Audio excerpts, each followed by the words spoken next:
he kind of leaned over and said, I watched you on TV, you do a great job. You need to be very safe. And he was just very serious when he said that to me. And he kind of looked around the room and he said, there are some.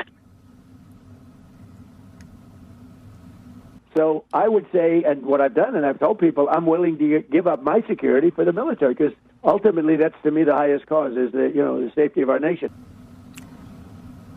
Sounds like we lost Aisha's phone there.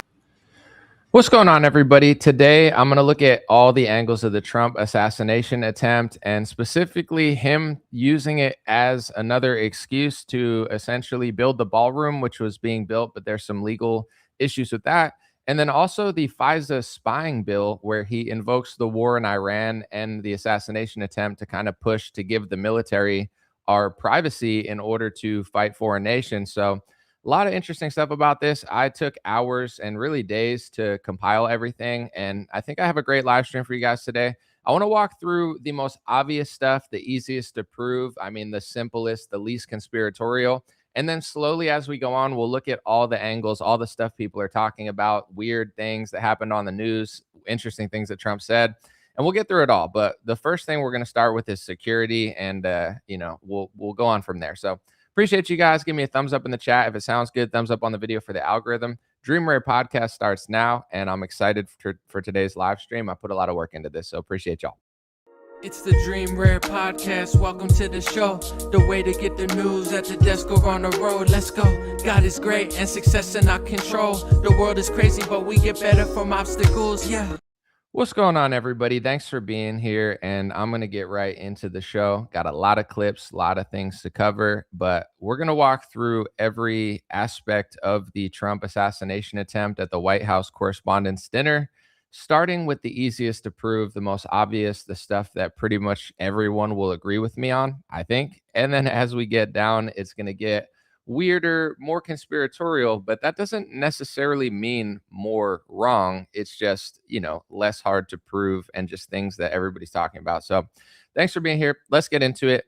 First thing I want to show you is just the security. So Bill Malugin explained it very thoroughly. And, in the mainstream media, there's not a lot of trustworthy people. In fact, I would say 90 to 95% of mainstream media is completely not even worth listening to at all for the most part. But Bill Malugin seems to me to be one of the good guys. He did border reporting. He seems like an old-fashioned journalist who likes to just stick to what he knows. And he's loosely affiliated with Fox, but he just does his own thing. And he explained the security. And not only does he have a track record of being way better than most journalists, but I have no reason to not believe what he said here. So I'm going to read what he said about the security. And we'll start with the first, very most obvious question, which is, why was the security so bad for an event so important in the middle of a war? And why does Trump, I know he's like a chill guy and he's, complimenting Secret Service for stopping the guy, but why, how would a sporting event and a concert in the modern age have better security than some of the outskirt events around the main room that they were in? So let's read this real quick. Bill Malugin said, "My thoughts on security at the White House Correspondents' Dinner last night. The first exterior security for me was on the street outside of the hotel. I flashed my ticket and was waved through in 1 second. My name was not checked on any list. I showed no ID. I was not patted down, and I did not go through a metal detector. I probably could have just shown a ticket from a year prior or a fake one, as they barely looked at it. I don't know who exterior security was. They were guys in suits. From that point, I walked into a hotel with no further security check, and I walked down to the Fox pre-party, where there were multiple ballrooms that were absolutely packed with attendees. Still did not go through any security at that point. Hypothetically, if I had hidden an explosive in my shoe or jacket, I would have had no problem getting into one of those ballrooms. Only once it was time to get into the main ballroom for dinner did we pass through magnetometers. I don't know how to say that word, but empty our pockets and get a pat down. And even that checkpoint was just outside of the dinner room. Two things can be true at the same time. Secret Service reacted quickly to an active armed threat and prevented that threat from getting into the ballroom. But the security leading up to that point, in my opinion, appeared to be lacking severely. So what Bill very properly, I think, explains is that, to get into the main ballroom, you had to go through metal detectors. You had to go through way higher security. But to get into the room close to the ballroom where thousands of people were probably partying, including very prominent people that weren't yet in the main ballroom. He said he had to flash a ticket that they didn't look at and they didn't scan at all. And he could have easily lied or brought in some sort of weapon with nobody noticing. So that's really concerning. And here's my question before we move on to more stuff. Why would an event with almost every prominent person in our military in the middle of a war, right? Let's keep in mind that Trump captured Maduro, Trump's fighting Iran. We're in the midst of like a serious kind of world war right now. So if there was ever a time to have even more security than normal, it would be right now. But Bill Malugan's telling me that he got into the Fox pre-party was showing a piece of paper. Every sporting event I've been to, every concert I've been to in the last couple of years, even like low tier events that aren't run by anybody professional and it isn't even like a mainstream concert, everything I've been to, they have a QR code and you have to scan the QR code, but they have technology now where you can't just screenshot it. You have to do it from the app because they don't want people to get in with a fake ticket. So the technology not only exists to have better security than they had at that event, but literally everyone's using it. I can't even think of an event I've went to, a UFC event. They have the QR code scan that has to be in app and they make sure it's 100% authentic. Concert, comedy show, literally every event I've ever been to. I can't think of a single one that had worse security than that. And you're telling me that Secret Service, the White House, Pete Hegseth, all of these people, whoever was there, Rubio, I think, JD Vance, like they're all in the same room, which is pretty rare. And I think for security reasons, they try to avoid that as much as possible. This is the first one that Trump's gone to, I guess. He never went to the other ones. You're telling me that they have worse security than any sporting event I've ever been to. Why? And why is this something that I have to talk? Why is this something that Trump supporters have to talk about, or even Trump haters or liberals or libertarians? I don't care what your political affiliation is. Everyone, I think, is in agreement that that's retarded. Everyone. I'm starting with this because it's easy. I'm not looking for conflict right now. I'm not looking for people to say, oh, that's crazy. Oh, don't point that out. We'll get to that. We'll get to that very shortly. But for now, it's like, can we all agree that that's insane? And if it's so insane, why do I seem more concerned about it than Donald Trump?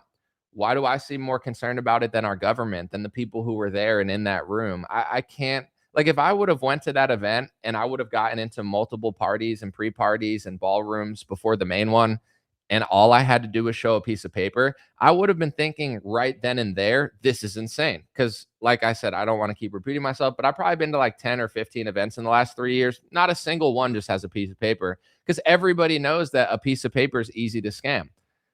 They don't even let you screenshot your QR code. It has to be in-app and authentic. They have the technology to trace that. Why wouldn't the White House have that? How are they so far behind in technology when Trump's there? It's either hard for me to believe or just unfathomable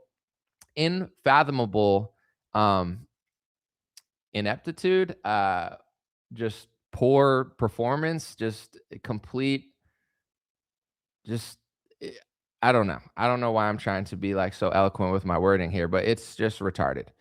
Everyone knows it. It makes no sense, but I seem more concerned about it than Donald Trump. So if Donald Trump doesn't seem that concerned about the security at the event and they don't want to use technology that 99% of events are using, then what is Donald Trump concerned about? Because it doesn't seem to be getting better security. Of course, he's talking about the ballroom. We'll get into that, which I'm sure in some ways it's a good idea, but are we acting like Trump's just going to sit in the ballroom 24/7? Doesn't he travel to other countries? Doesn't he attend like 100 events a year outside of the White House? So how is that going to prevent this situation from happening again when most things that he's going to are like, he goes to Turning Point. He goes to some random obscure Israeli Jewish donor conference to beg for money like every politician. Then he'll fly overseas and he'll go to this summit and that summit, and he's there and he's there. You can't just build a ballroom everywhere you go. Like, this needs to be addressed. But Trump isn't really concerned about it. But what he is concerned about is spying on you, the American citizen. And he's not even pretending to act like it's not a takeaway of your privacy or an invasion of your privacy. He's just straight up admitting it now and saying, let's give our security and privacy away to the military for the war in Iran. So let's listen to this. And keep in mind, in the top left corner, look at the Orwellian eyeball like image that they keep there the whole time. They know how Orwellian it is, and they just lean into it. They're just like, we're not even going to pretend anymore. This is not weird. We're fully aware. surveillance tool that expires this coming week. It obviously allows the FBI to surveil potential terrorists who are overseas, and we don't know right now if this individual was radicalized by somebody like that. But do you think about the importance of having these tools to protect our country from these kinds of threats, and how will you get that message to Congress when there's a Congress right now that's skeptical about renewing those powers? So Fox News just tees him up, puts the weird Orwellian eyeball there, says, they're piggybacking off what Trump just said, that we can't let criminals, change the course of events in the world with assassinations, which I completely agree with. I mean, I'm on the same page as Trump that this is unacceptable. This is ridiculous. We need to stop this from happening. It shouldn't happen to him or any politician. But now he gets into this whole rant about how FISA was used against him, but we need to now give up FISA to prevent things like this from happening. But really, it's for the military and the war in Iran. So there's pretty much no cohesion here, and Trump rambles like a grandpa. But let's listen to him ramble about how bad FISA is and how it was used against him. And then with pretty much no explanation, just then turns around and says, but we really need what was used against me. Well, Jackie, I know both sides of it because FISA was used against me, and very, very viciously by a dirty cop. We had the Comey gang, Comey and his remnants, and it was used against me. And they used it very illegally. I mean, they signed court orders that were illegal. Mm-hmm. Every one of those people should be prosecuted, frankly. It was used against me. Now, Every one of those people should be prosecuted, Trump says. So this is the shtick that I would say most people are defecting from MAGA, like they realize that Trump is fake opposition. But for the people that are still in MAGA and actually believe in Trump, they're starting to get frustrated because they're like, it doesn't make sense to them. They're like, we do want all these people prosecuted who illegally used FISA. You keep saying it, but you have the House, the Senate, the presidency, you have the Attorney General right now, and nobody ever seems to get prosecuted. When people want to question and Republicans want to question Bill Clinton over the Epstein stuff, Trump defends Bill Clinton. He says, Bill Clinton, I like him. I get along with him. I relate to him. Leave him alone. So the average MAGA person that's somehow still left in MAGA is like, why don't you prosecute any of those people? Isn't Trump's shtick getting a little bit old to you where he's like, oh, they're dirty cops. They did this all illegally. They didn't use it right. It's illegal. They should be prosecuted. Then prosecute them. If you can prove that, if what you're saying is true, it should be very easy for you to prosecute them because they broke the law illegally. But there's two possibilities before we play another clip. One, Trump is lying and it's not illegal because technically they're using FISA, to spy on Americans legally. That's what the FISA bill is. We have a Fourth Amendment that we're supposed to actually use, but they pass these bills to say, well, now it's technically legal to spy on Americans. And as long as you could do 6 degrees of separation where this person talked to this Russian talked to this person talked to Carter Page talked to George Papadopoulos works for Trump. Let's just spy on Trump. Oh, look, we connected a web so we could spy on Trump legally. So the possibility is Trump's probably lying and they didn't do it illegally. They're using the FISA bill that he's trying to pass to do it legally, or they did actually do it illegally, which is very likely in some cases because I think the government does illegal stuff all the time. But Trump's not going to prosecute them. So this big rant about what they did, no prosecutions, they're not even really trying to do any of that stuff, at least to my knowledge. Let's see what actually happens. And then Trump turns around and says, that's the bad part. The bad part is FISA was used to spy on me. But the good part is we're going to pass it again, and it's going to be good this time because we're going to give it to our military. That's the bad news. The good news is that the military really needs it, and it's really needed for national security, and there's a division. But I was willing to give that up, because, again, it was used against me more than anybody else, and by bad people, by sick people also. These are sick people. Comey was terrible. He was a horrible, sick person. He had real problems. And I use the word to describe him. He was a dirty cop. It's an old-fashioned term, but he was a dirty cop, bad guy. Bad guy, dirty cop. Trump's laughing. Haha, James Comey is really bad. They illegally spied on me. Something should happen to them and they should get prosecuted, but they won't. But now he'll explain where it's time for you, the American citizen, and Trump to give up your security and your Fourth Amendment to the military to fight Iran. And, if Trump's willing to do it, Trump got spied on with FISA. If Trump himself is willing to do it, then all the MAGA should be willing to do it. We should all give up our liberty and our freedom and what the founding fathers stood for in the Constitution for the war in Iran. Because if Daddy, Grandpa Glyphosate will do it, then what type of sacrifice is it for us, the peasant? And there were other bad guys, and they used FISA illegally. They used it for a purpose that wasn't supposed to be used for. Okay. On the other side, you have the military. They really need it. General Raisin Cain. Look at the success we had in Venezuela. Look at the success we're having with Iran. I mean, Iran is decimated. And we got a lot of information by using FISA.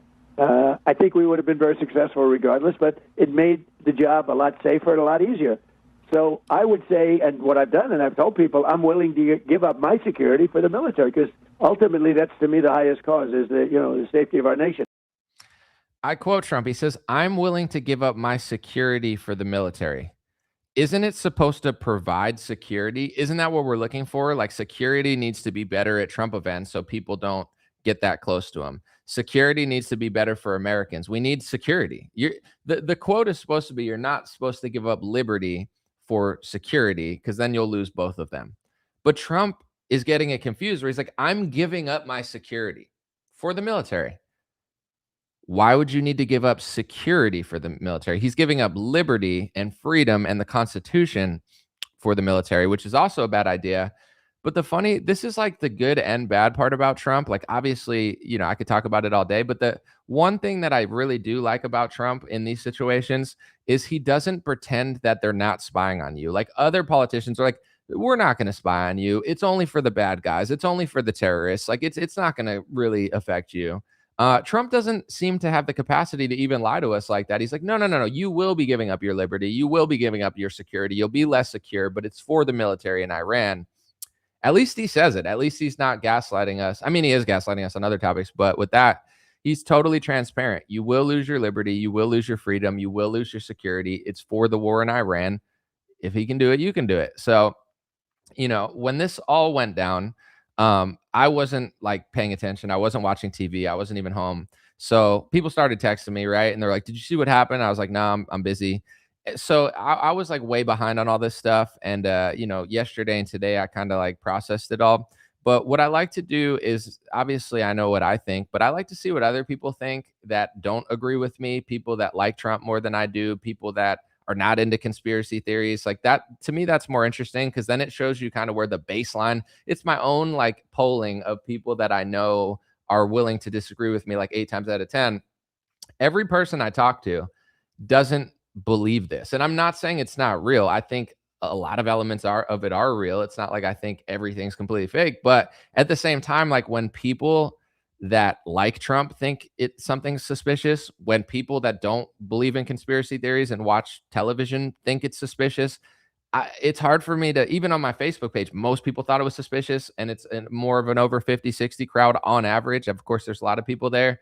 Like, the government and even Trump, they're losing everybody. Nobody trusts the government. Nobody really trusts Trump that much anymore. And it's no surprise why. I mean, they locked the country down. They did Operation Warp Speed. Biden got in. They did vaccine mandates. Like, we're in a war. They've given us 17 different reasons. Trump's saying we need to give up our constitutional right in order to beat up Iran. It's like nobody buys this stuff. It's crazy to me, because people that I thought would be like, oh, the leftists are going after Trump. And, I'm not saying that didn't happen. I'm just saying, like, the average person's like, no, something suspicious.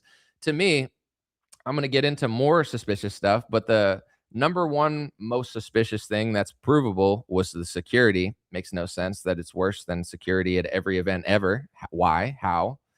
Obviously, to get into the main ballroom, you had better security, but to get close to the ballroom, there needs to be better security to even get into other events. Like, what the helly, as the kids are saying, what the helly. The next suspicious thing is Trump's using it to push for FISA. And it's like all over the place. Like, yeah, we need it to spy on the bad guys, but they spied on me and they're bad guys and they should be prosecuted, but they're not. But we really need it for the military, for Iran. But I'm going to use this assassination attempt to push for the war in Iran. And it's like, it's so disingenuous. At best, it's the saying, never let a tragedy go to waste, and politicians will just exploit anything. That's possible, right? It's possible that Trump's just using this tragedy to push his agenda. That's what every politician does. But there's just a lot of weird stuff around it. You know, if you push for FISA that hard after an assassination attempt, but you use the military in Iran to push for it, if you're so worried about the war in Iran and all the stuff you're doing, get better security for an event, bro. Don't let people into a Fox pre-party with a paper ticket. What the heck? That's crazy. Like, it's actually literally crazy. It makes me, I mean, not that I get invited to these events anyway. I would never want to go to one of these events. Like, you're telling me I'm going to be in a room with 100 people from Fox News and like some of the most prominent people in the world, and you're going to let them show a paper ticket just because it's not the main ballroom? That's reckless. That's embarrassing. That's scary, honestly. There's this Fox News clip where some lady was talking about how Caroline Leavitt's husband like told her to be safe and like right beforehand. And as she's explaining it, Fox News either cuts her off or she mysteriously drops the call. And, you know, I don't believe that her call just randomly dropped. I think they heard what she was saying and probably figured, yeah, let's not let her do this. But maybe it dropped. I don't know. I don't want to get sued. I'm just saying. Listen to this. I want to just quickly tell you, I was sitting next to Caroline Leavitt, the press secretary's husband. He was one of our guests. He was seated right next to me. And, you know, right as the dinner was starting, you know, the national anthem happened. And then he kind of leaned over and said, you know, I watched you on TV. You do a great job. You need to be very safe. And he was just very serious when he said that to me. And he kind of looked around the room and he said, you know, there are some.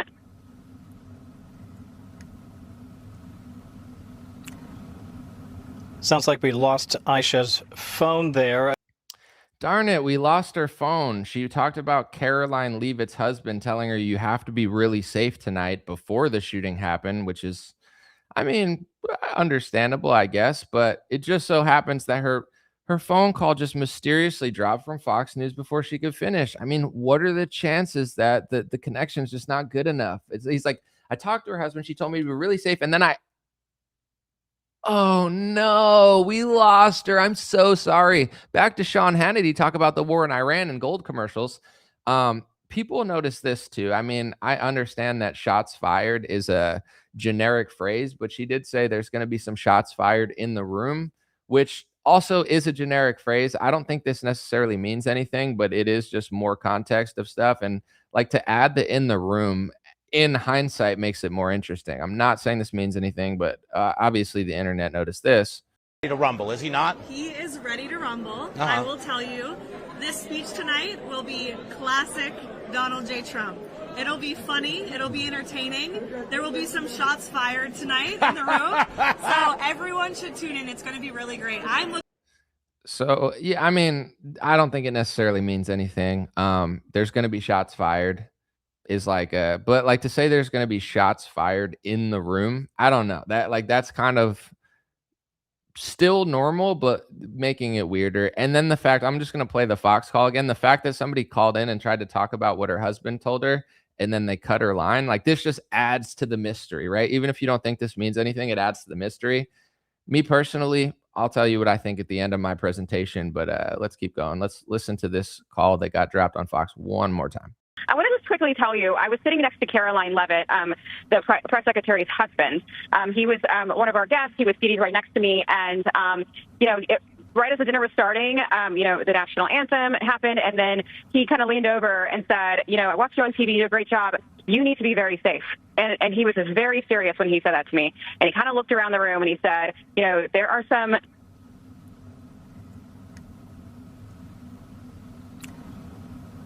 Sounds like we lost Aisha's phone there. So let's add up the weird stuff, right? Caroline Leavitt says there's going to be shots in the room tonight. Some lady calls in and says, Caroline Leavitt's husband told me after the national anthem that I need to be very safe tonight, which is already going to add to like the conspiracy with Caroline Leavitt. But then they cut her phone, which adds to the conspiracy even more. I see there's some people in the comments being like, oh my gosh, bro, I can't believe you think there's mystery. Let me just let you know something before I start too. Like, I take journalism seriously when I do journalism. Yeah, sometimes I'm being funny. I make jokes. I'm a normal person. I'm not like a robot on the television. But if you really watch my journalistic reports on Instagram and the hundreds that I've done over the last decade, I don't do as many as I used to. That used to be like all that I do.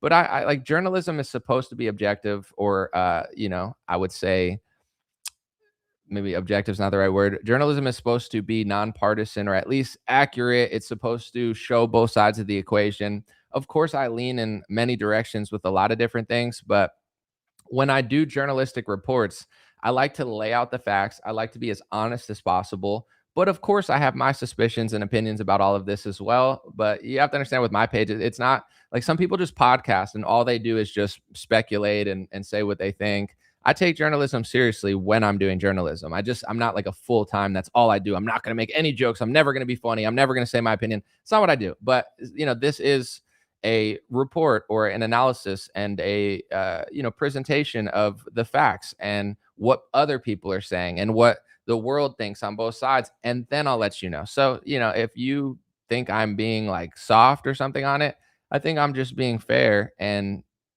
as I trust my audience and I trust the world to some extent, where I don't need to tell you what to think. I don't need to tell you to believe something or not to believe something. Like, I think you're smart enough. You're probably wise enough, old enough to make your own decisions. I don't need to force everything that I think down your throat 24/7.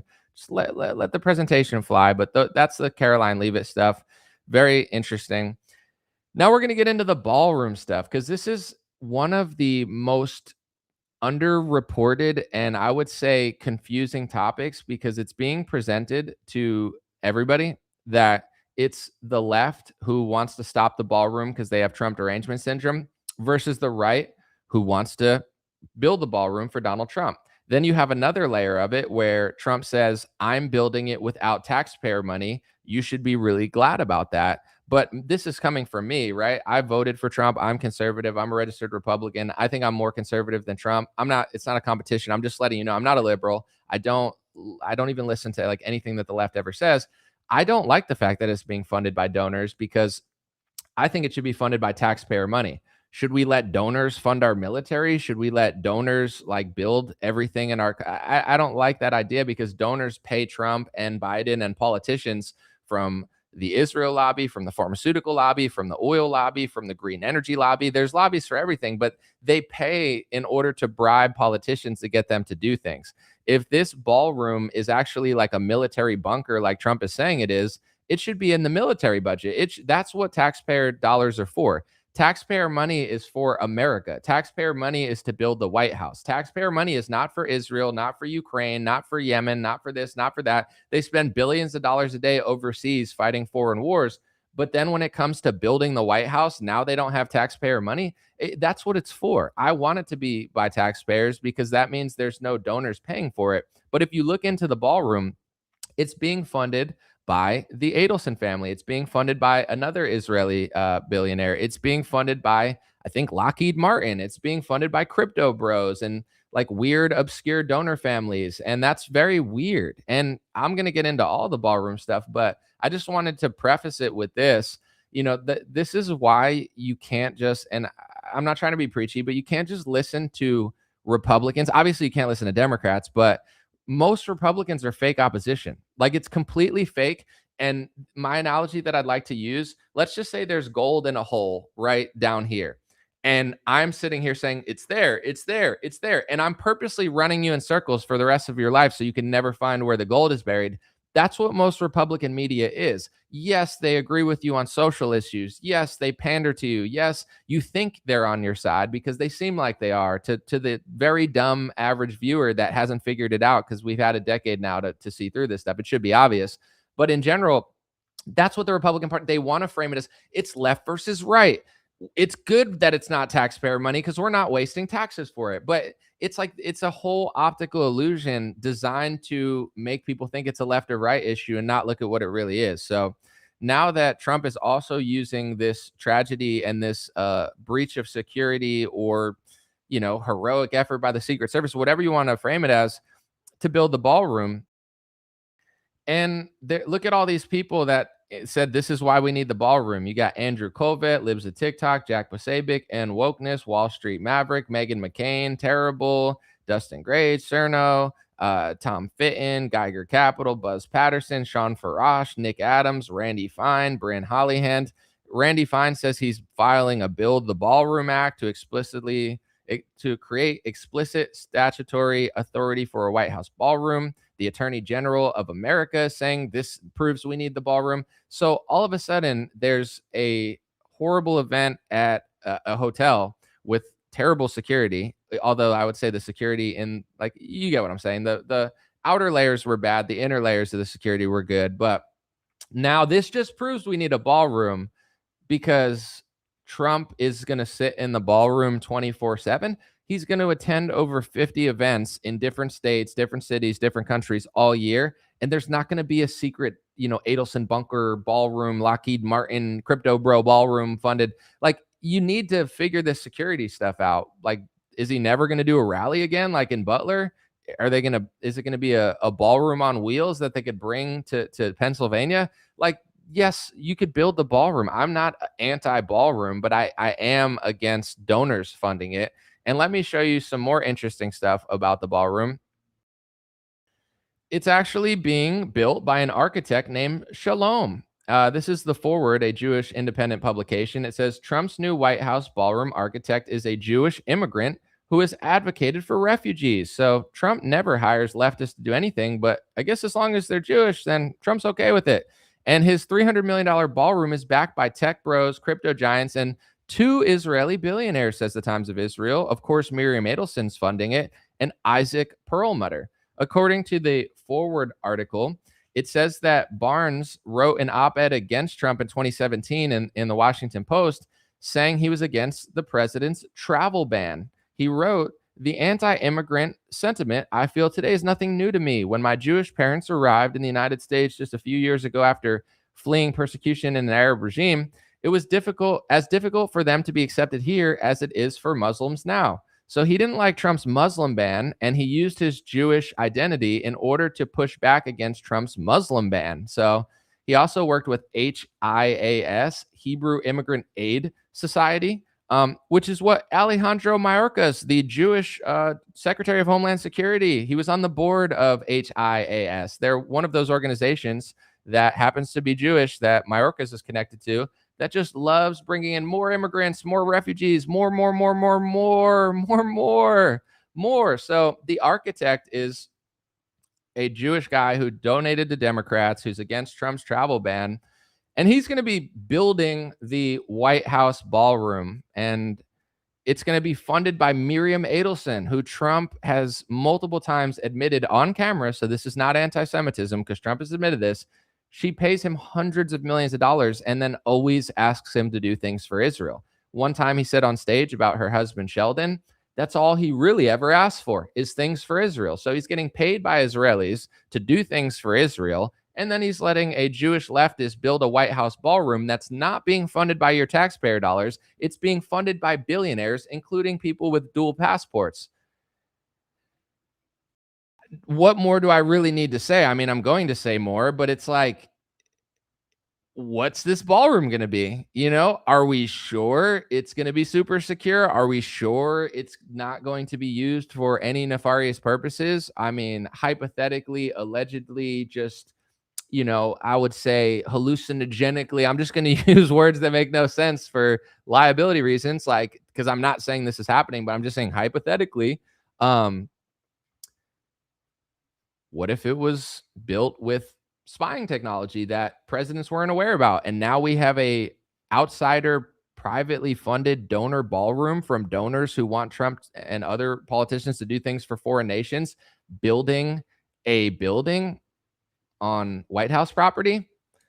What could possibly go wrong? I don't know, but let's not talk about it. Let's just pass more laws to make it harder and harder for American citizens to criticize the billionaires bankrolling and buying our politicians. Because I'm sure George Washington and Thomas Jefferson, they thought to themselves, you know what? The Constitution's not good enough. I think we need obscure anti-Semitism laws that were created in Europe in 2010s. We need to pass those into every state. We need to block people from becoming citizens if they criticize Israel. We definitely need more anti-boycott laws. And, the Fourth Amendment, it's just a suggestion. I mean, privacy is not important as long as we're fighting a foreign war for the donors and for a foreign nation. But what we do need is laws to make you stop talking about it, because these pesky peasants that just keep telling the truth is really annoying to the billionaire class who wants to buy our politicians and bankroll them to do things for foreign nations. We just don't want you to talk about it. That's what they're doing. Trump has admitted they're doing it. Everybody knows they're doing it. But if you formulate words that tell the exact factual truth of what they're doing, it's just hate speech, just anti-Semitism. So congratulations to Shalom for getting the Ballroom contract, the architect of the Jewish immigrant who writes op-eds trying to bring more Muslims to America. Yeah, I'm sure it's a great architect to build our on the White House property, bankrolled by Miriam Adelson and other Israeli billionaires and the defense contractors and crypto bros. I don't want them funding White House property. That should be built by taxpayers, not donors.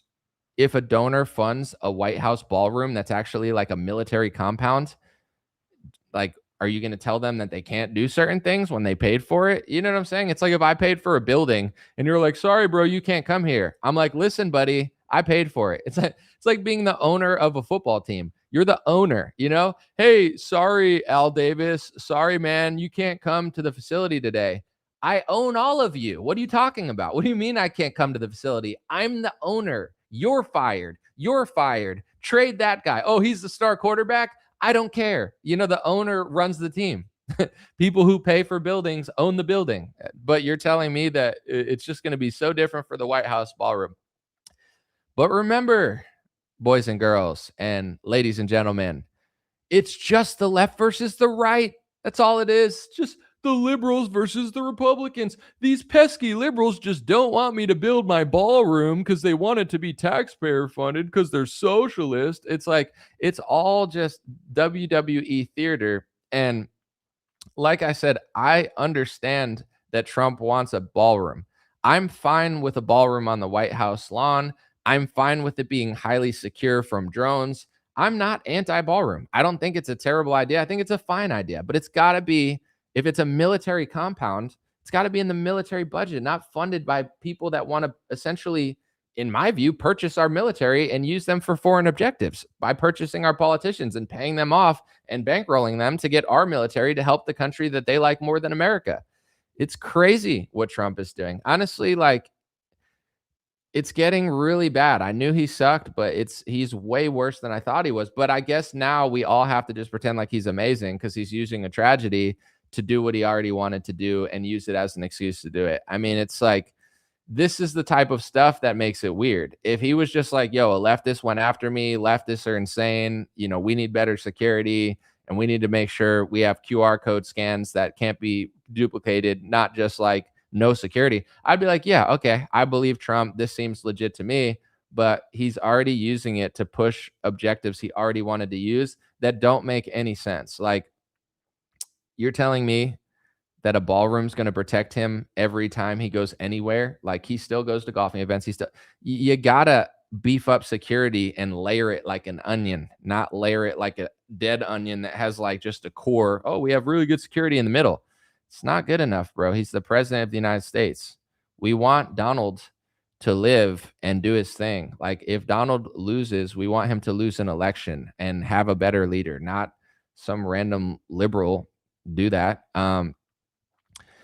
Let's get into the next weird part about this. So there was a guy, Pearl Osman, I guess his name, is that it? Yeah. Or is it Oz Perlman? Sorry about that. Oz Perlman. I'll just play the intro clip real quick because people noticed that right as the shooting happened, Trump was talking to this Israeli American mentalist who is like some sort of magician who just knows all your secret stuff. That's like his whole shtick, is he knows your PIN code. He knows your baby's name, even though you didn't tell anybody yet. He just knows everything about you. This is just this Israeli magician wizard guy. And he just so happened to be talking to Trump. Let's look.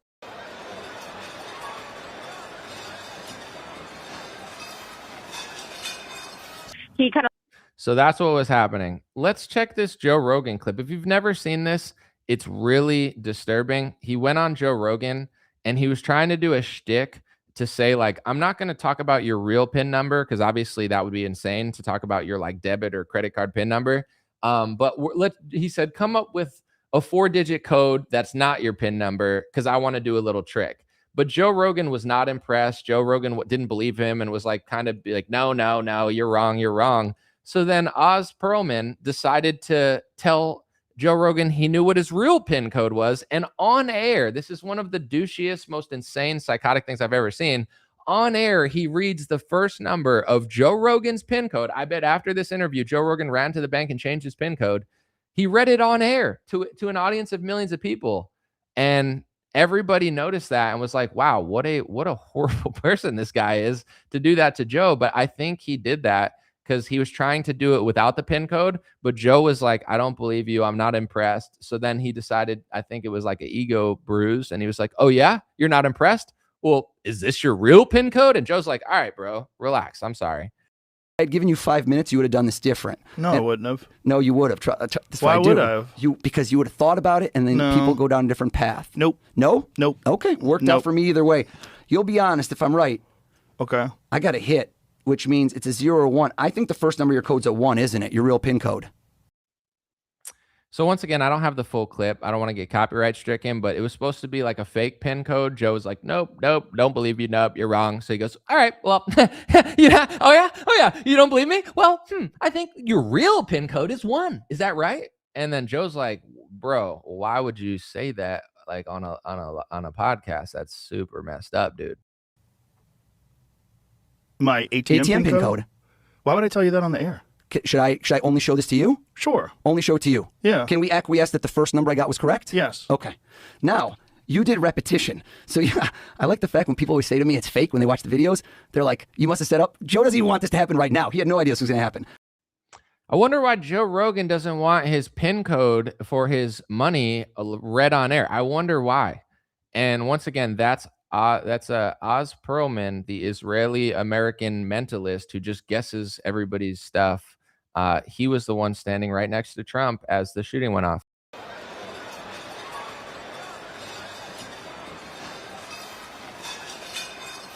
I wonder what trick he was doing. I guess he'll tell us. What trick were you doing? Hopefully not guessing the president's PIN code or nuclear codes. That would be pretty crazy. But no, I think he was guessing the baby name of Caroline Leavitt at the exact time. He explains it here.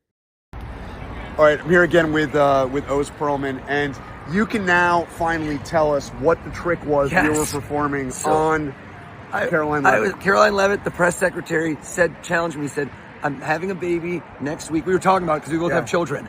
And she goes, can you guess what I'm naming my daughter? And so this was happening backstage. We were interrupted because the president walked in. Yeah. And so I said, let's save it for when we get up on the dais. Yeah. And that's when I came over to introduce myself. I was coming to say hello to the president and to the first lady. And I was guessing letter by letter how many letters were in the name. And then right at the moment where you see it happen, I wrote down the name.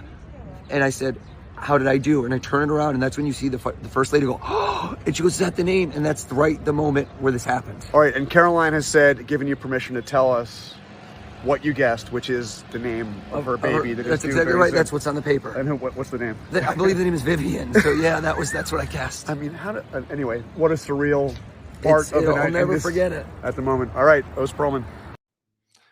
So that's what was going down right as the shooting happened.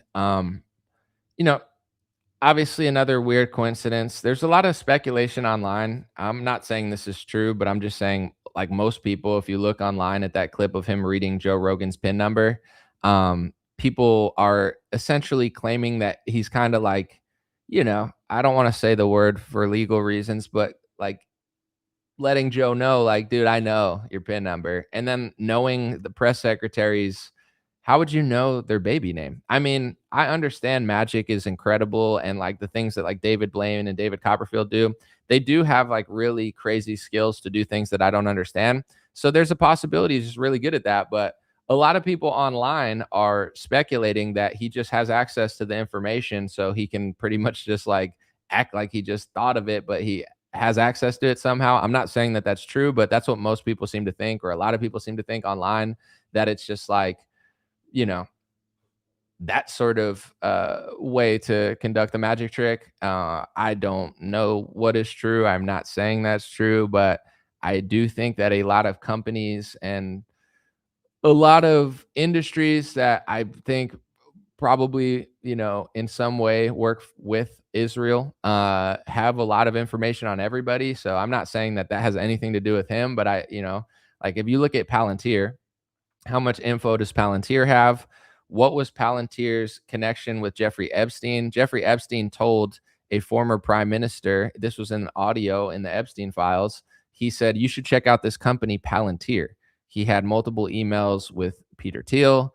Epstein said that he was representing the Rothschilds. So I don't need to make a conspiracy theory to point out the connections to Epstein and Palantir.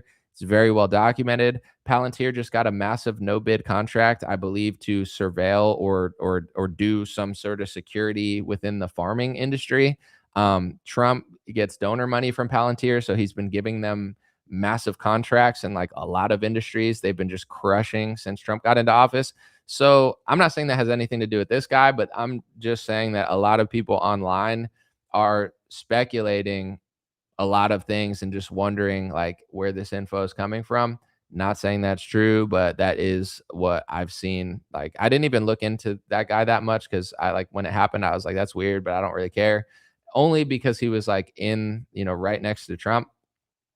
It made me want to like go revisit that Joe Rogan clip. But once again, I mean, that's just like, this is further down the list of like things that are just random that happened. I think the security one's easy to prove. Trump using FISA using this as an excuse to push for FISA. That's weird. The drop call is weird. The further down the list we go, it's just things around the event that I wanted to comment on. This next one is probably like the weirdest and most abstract conspiracy theory around this stuff, but it's not really a conspiracy theory necessarily, because this next thing I'm going to show you, I looked it up. It's true. So it's just like a weird thing. You can make of it what you want, but I'll show you. Most people have probably seen this if you're looking at stuff. So there's this random account on Twitter called Henry Martinez that was created in 2023. And he had one tweet in 2023 that says Cole Allen, which is the name of the shooter. So this guy just joined 3 years ago, just typed Cole Allen on X or Twitter, and then just left it there. It's his only tweet. That's his name on there. Got a Pepe thing. It's really weird. What makes it weirder is if you look, Cole Allen actually interned at NASA, the guy who did the shooting. He interned at NASA in 2014. In 2014, NASA published a paper, and Henry Martinez was an author, and he's a chief engineer at Lockheed Martin. X username, Henry Martinez made the account and only posted Cole Allen. It's just weird. I'm not saying it means anything, but all of what I just showed you, like I looked it up. I used, AI as like a background tool. I use it as, I wouldn't say a fact check because it's not always factual, but it scans the whole internet and it can make research a lot easier. All of that seems true. To make it weirder, people are kind of like showing he's got the Pepe, is dressed exactly like Trump in the same suit. And the weird part is like, that's not a suit that Trump usually wears. He like almost never wears a bow tie in that type of suit. That's honestly, I've never even seen Trump dressed like that. And then also the background is this image, and it's like it looks like Trump faded into a painting. Like at first I was like, oh, that's dumb, I don't see it. And then I looked at it closer. I was like, oh, no, look at it. You can completely see it. That's exactly what it is. I'm just going to put it on the screen again real quick. That image as his background is on a website called Time Machine, and that image looks exactly like the Trump assassination attempt at Butler. So once again, I mean, let's just say this is all a coincidence. It's just a crazy, crazy coincidence. Like, what's the chance that a guy named Henry Martinez would just type Cole Allen 3 years ago, and that Henry Martinez was a guy who wrote a paper at NASA when Cole Allen interned there, and that his background would be an image from Time Machine that looks like Trump faded into like a Jackson Pollock painting?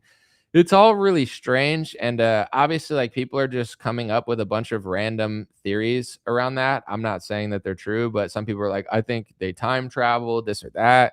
I don't think anybody time traveled. I don't believe that. I just don't know. I mean, Cole Allen's also like not the most uncommon name. Like Cole and Allen together is not like that rare, but it's definitely not like John Smith or anything. So I don't know. just another angle of this that just makes really weird connections that people are doing. Once again, not saying it means anything, but I just wanted to include that.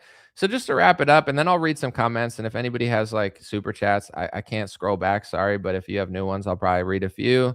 First thing that's most provable, security. I already talked about it. Want to make it brief, but the security into close to the ballroom was really bad. You could access events with probably hundreds of people at that worked for Fox News with just a piece of paper. It's unfathomable that they would do an event like this that the president was attending, even if it wasn't the exact event he was at, just in a similar room. It's unfathomable to me that is okay. It's unfathomable to me that Secret Service wouldn't be like, you know what, that's not good enough. Why don't you get a QR code? Because even though that's not the room that Trump's in, it's way too close, and there's other prominent people there. Like I can't imagine. I'm not that important. I don't matter that much, but that, like, if I was doing an event and they were just checking a piece of paper and I knew that like hundreds of like political people were going to be there, that would freak me out. I'd be like, why? It's, you almost have to go out of your way to do an event that shitty because everybody has it. I'm not going to say what, but I went to like a low tier event recently that is like not big, not that many people, not that impressive, not like some massively budgeted thing for something important.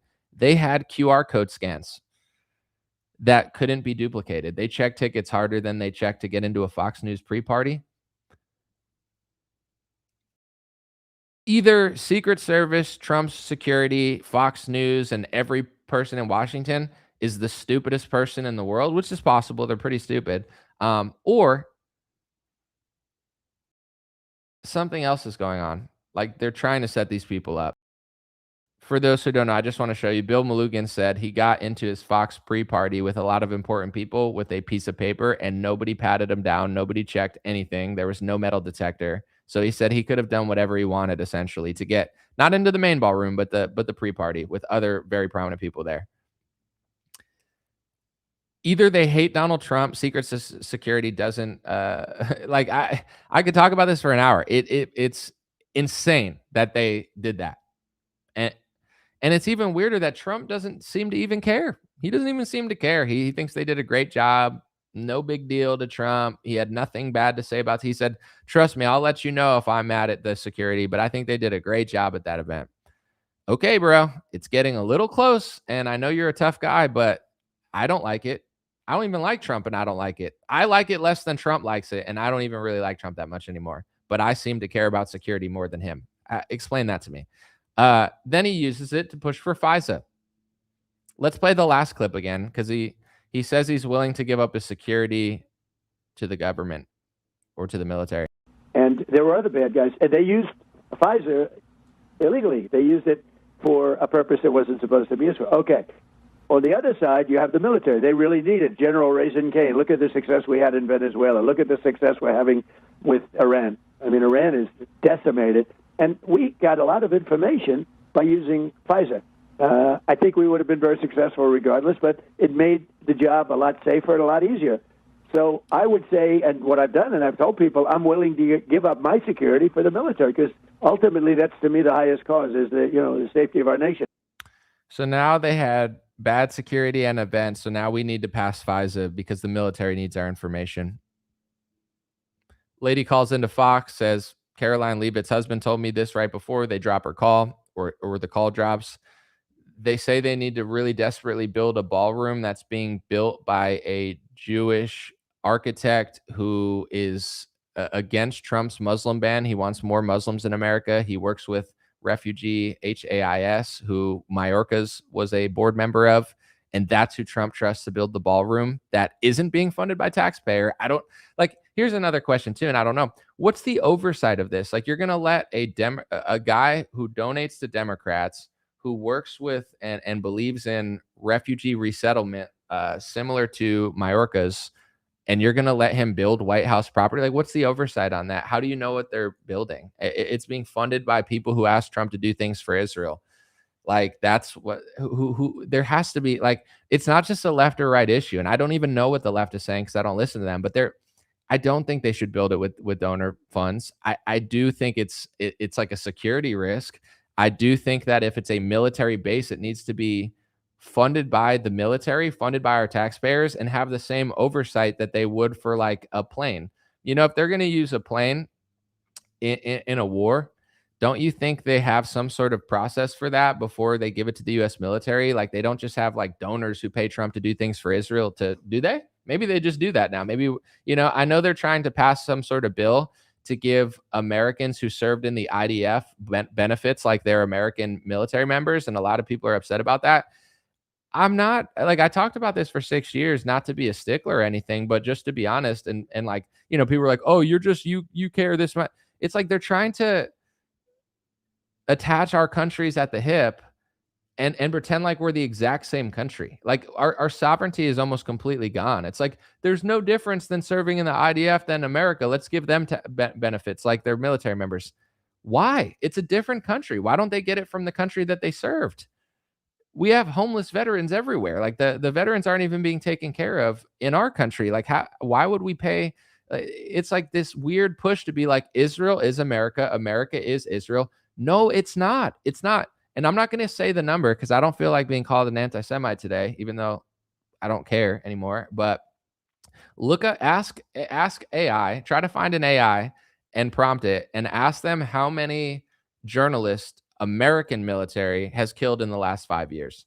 And then ask it how many journalists Israel's killed in the last 5 years. I don't want to say it because you're not allowed to say it because I guess it's just like totally not true according to the people. But look it up yourself and compare those two numbers and ask yourself, are we exactly the same?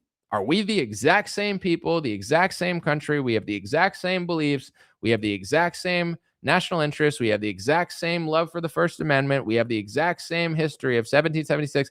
We're not. And it's no disrespect to them or anyone, but we're not the same country. They're trying to attach us at the hip in every way, in my opinion, even including with this ballroom. It's crazy stuff. And it's being purposely misreported. And I want to say this real quick, then I'll read a few. And everybody, most people that watch my show know this already. So maybe I'm just preaching to the choir. And if you guys are a choir, please sing me a song. But no,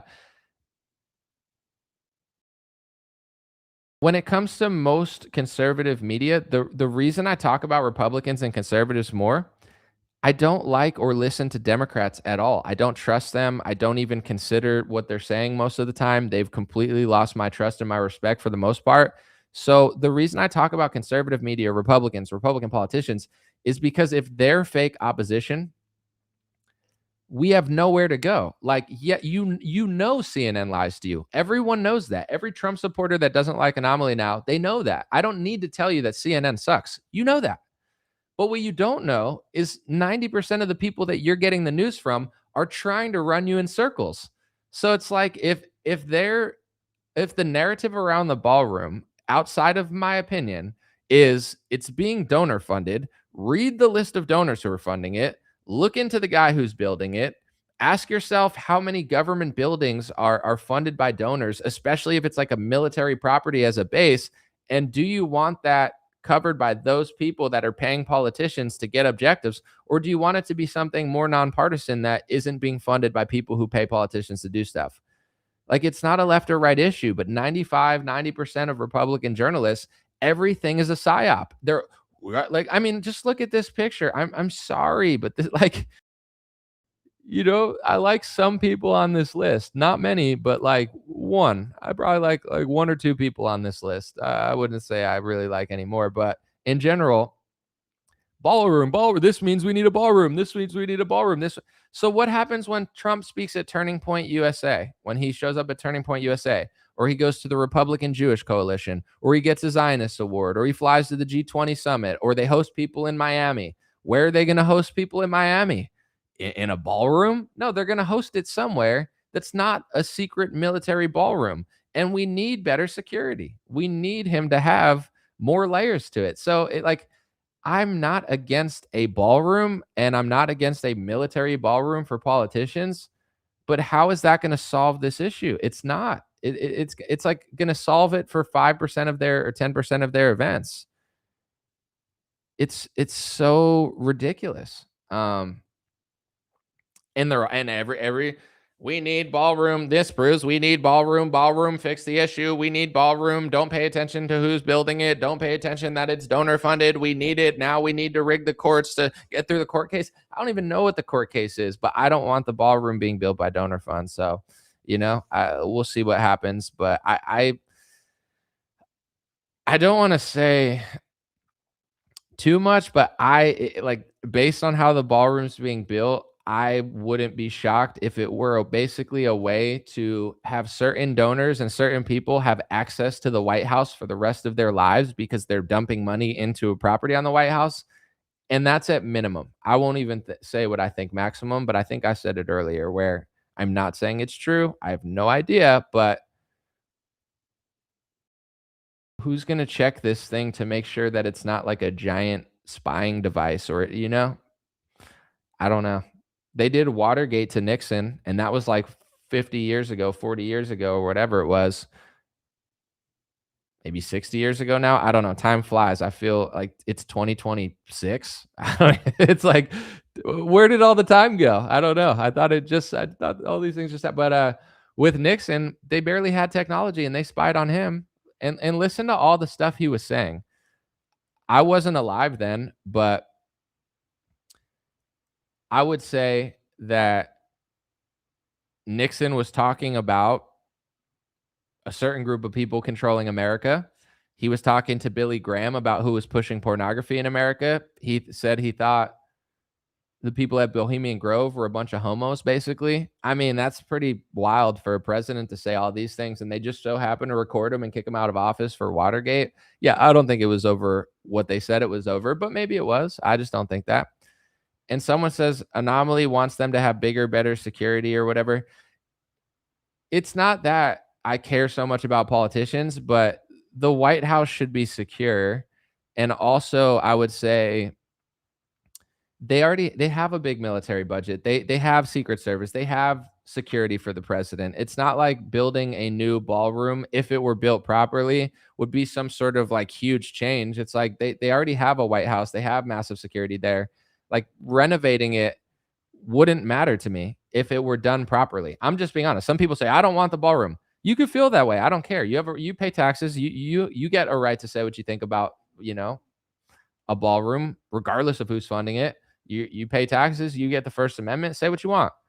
I'm just saying I'm not like diametrically opposed to new technology if it's intelligent and makes sense. But if it's being funded by people who bankroll Trump to do things for Israel, then now I just don't trust the whole project. That's just the truth of it. Someone said Nixon was based. He definitely seemed that way. His quotes are hilarious from the Nixon tapes. I was like, dang, is this the last real person we had in the White House? I don't know. Someone said, why should it be more secure? You don't have to agree with me, and it's not even worth arguing, but I think that the White House should be secure. I don't know. I mean, I get that people don't like politicians and don't care about them. I'm not asking you to care about them, but I think just as a president, just like I think cities should be safe. Do you want to know what I would do if I could control America? I'd have every city be safe and clean instantaneously. People wouldn't like it, but if I could, and if I had like unlimited power, which I probably wouldn't, that's not how politics works, but I think every city should be safe. So I think the White House should be super, super safe. But I think that same safety should be given to the American people, and not at the expense of your liberty, but just like there's just so much stupid stuff that happens that it's so easy to solve, in my opinion. It's so easy. They just don't care. I've had people that live in big cities, right? They tell me they live in big cities and dozens of cars get broken into in their garage, right? In a big city. The police are like, oh, we don't know what to do. They go to, my friend told me that they went to their landlord, and their landlord's like, well, we don't have cameras. We don't want the liability. It's like a nation of idiots. You know what I'm saying? It's like nobody cares. The police don't really care. Their hands are tied by some retired Democrat governor and prosecutor.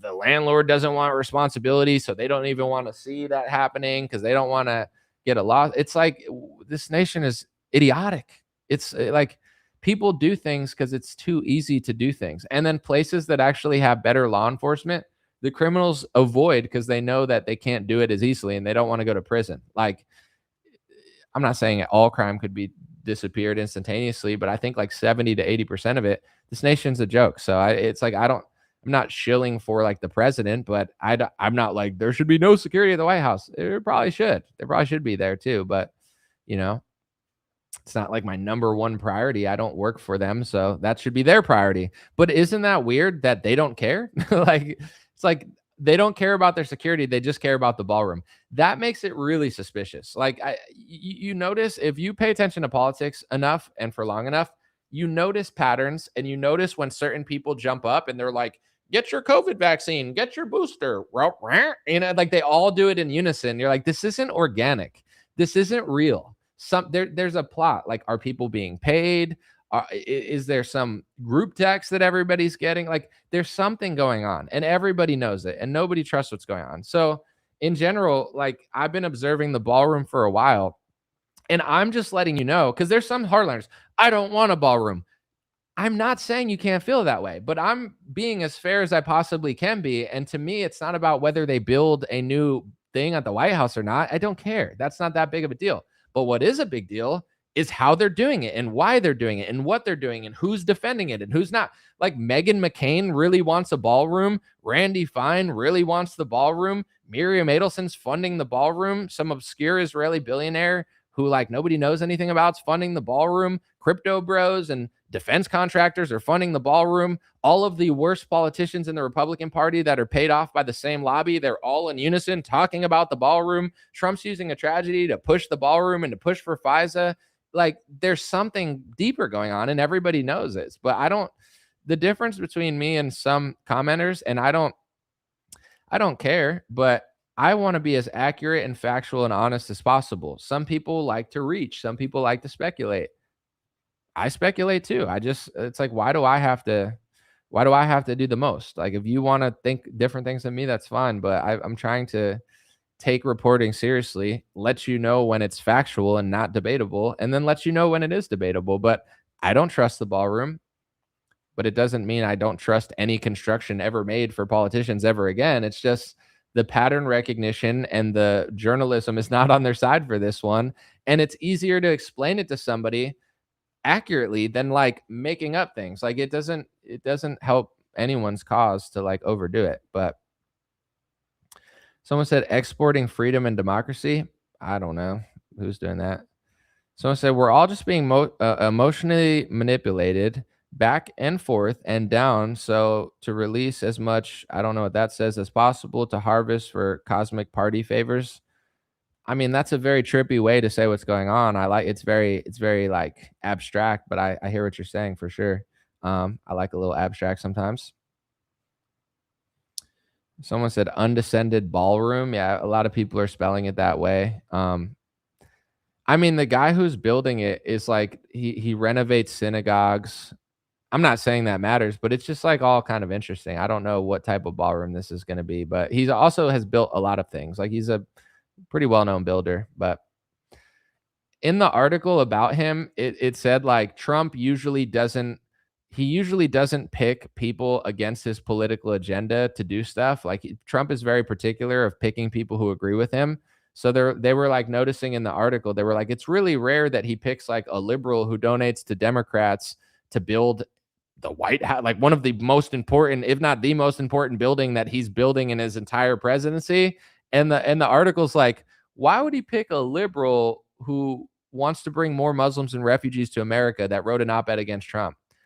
Well, there's one pattern I've noticed that supersedes everything in the Republican Party, and it's Israel and Jewish speech policing and Jewish causes. That seems to supersede anything. So it's like, if you have the First Amendment and some sort of obscure Israeli Jewish speech law, most people, including Trump, DeSantis, the whole Republican Party, they go, the founding fathers, America, the First Amendment, or some Israeli law. Well, let's pass the speech law. Oh, I only hire people who agree with me? Oh, well, that guy's Jewish, so I guess I'll hire him. Anti-boycott laws that go against our founding fathers for one nation only. Yeah, let's pass the law. Oh, like that's their priority. Tucker talked about this in in like a monologue recently, and he worded it very eloquently. He said, what is like the religion of a nation? Like even a nation without a religion has some sort of religion. Like maybe your religion is, money, or I would say it could be like, even like an atheist society, maybe it's ethnic based, like China. I don't know how religious they are, but it has to do with like Chinese communism and their people and, pushing forward their traditions. So he's like, what is the religion of America? And he's like, it's basically just like Zionism in Israel. And I think that that's true, not because you can't have a religion like that, but that's the religion of our country. Because it's like, if this and this comes at a forefront, then which one do they choose? They always choose Israel. They always choose some sort of Jewish speech law. They always choose anti-Semitism speeching. They always choose the donor class over us. That's just what they do. And I'll play this clip again because Nixon, he worded it so perfectly. And it's so kindly said and intelligently said, where he said, my job as a president, we agree with Israel a lot, but if our interests are diverging, I should choose America's interests over Israel's interests. And this is something that doesn't exist anymore. That doesn't exist. Now, all of our politicians, 99% of them, the GOP, Trump, DeSantis, if there's a fork in the road and it's American interests or Israeli interests, they work for Israel against Americans. That's just what they're doing. I mean, I wish it wasn't true because it's completely the opposite of what they should be doing, but no one explained it better and kinder than Richard Nixon. Let me explain something about what is called the Jewish lobby in this country. Their belief is that being for Israel first means that does not mean you're putting America second, because they think it goes together. An American president, however, has to approach it in a different way, in my opinion. Usually what is best for America is also best for Israel and vice versa.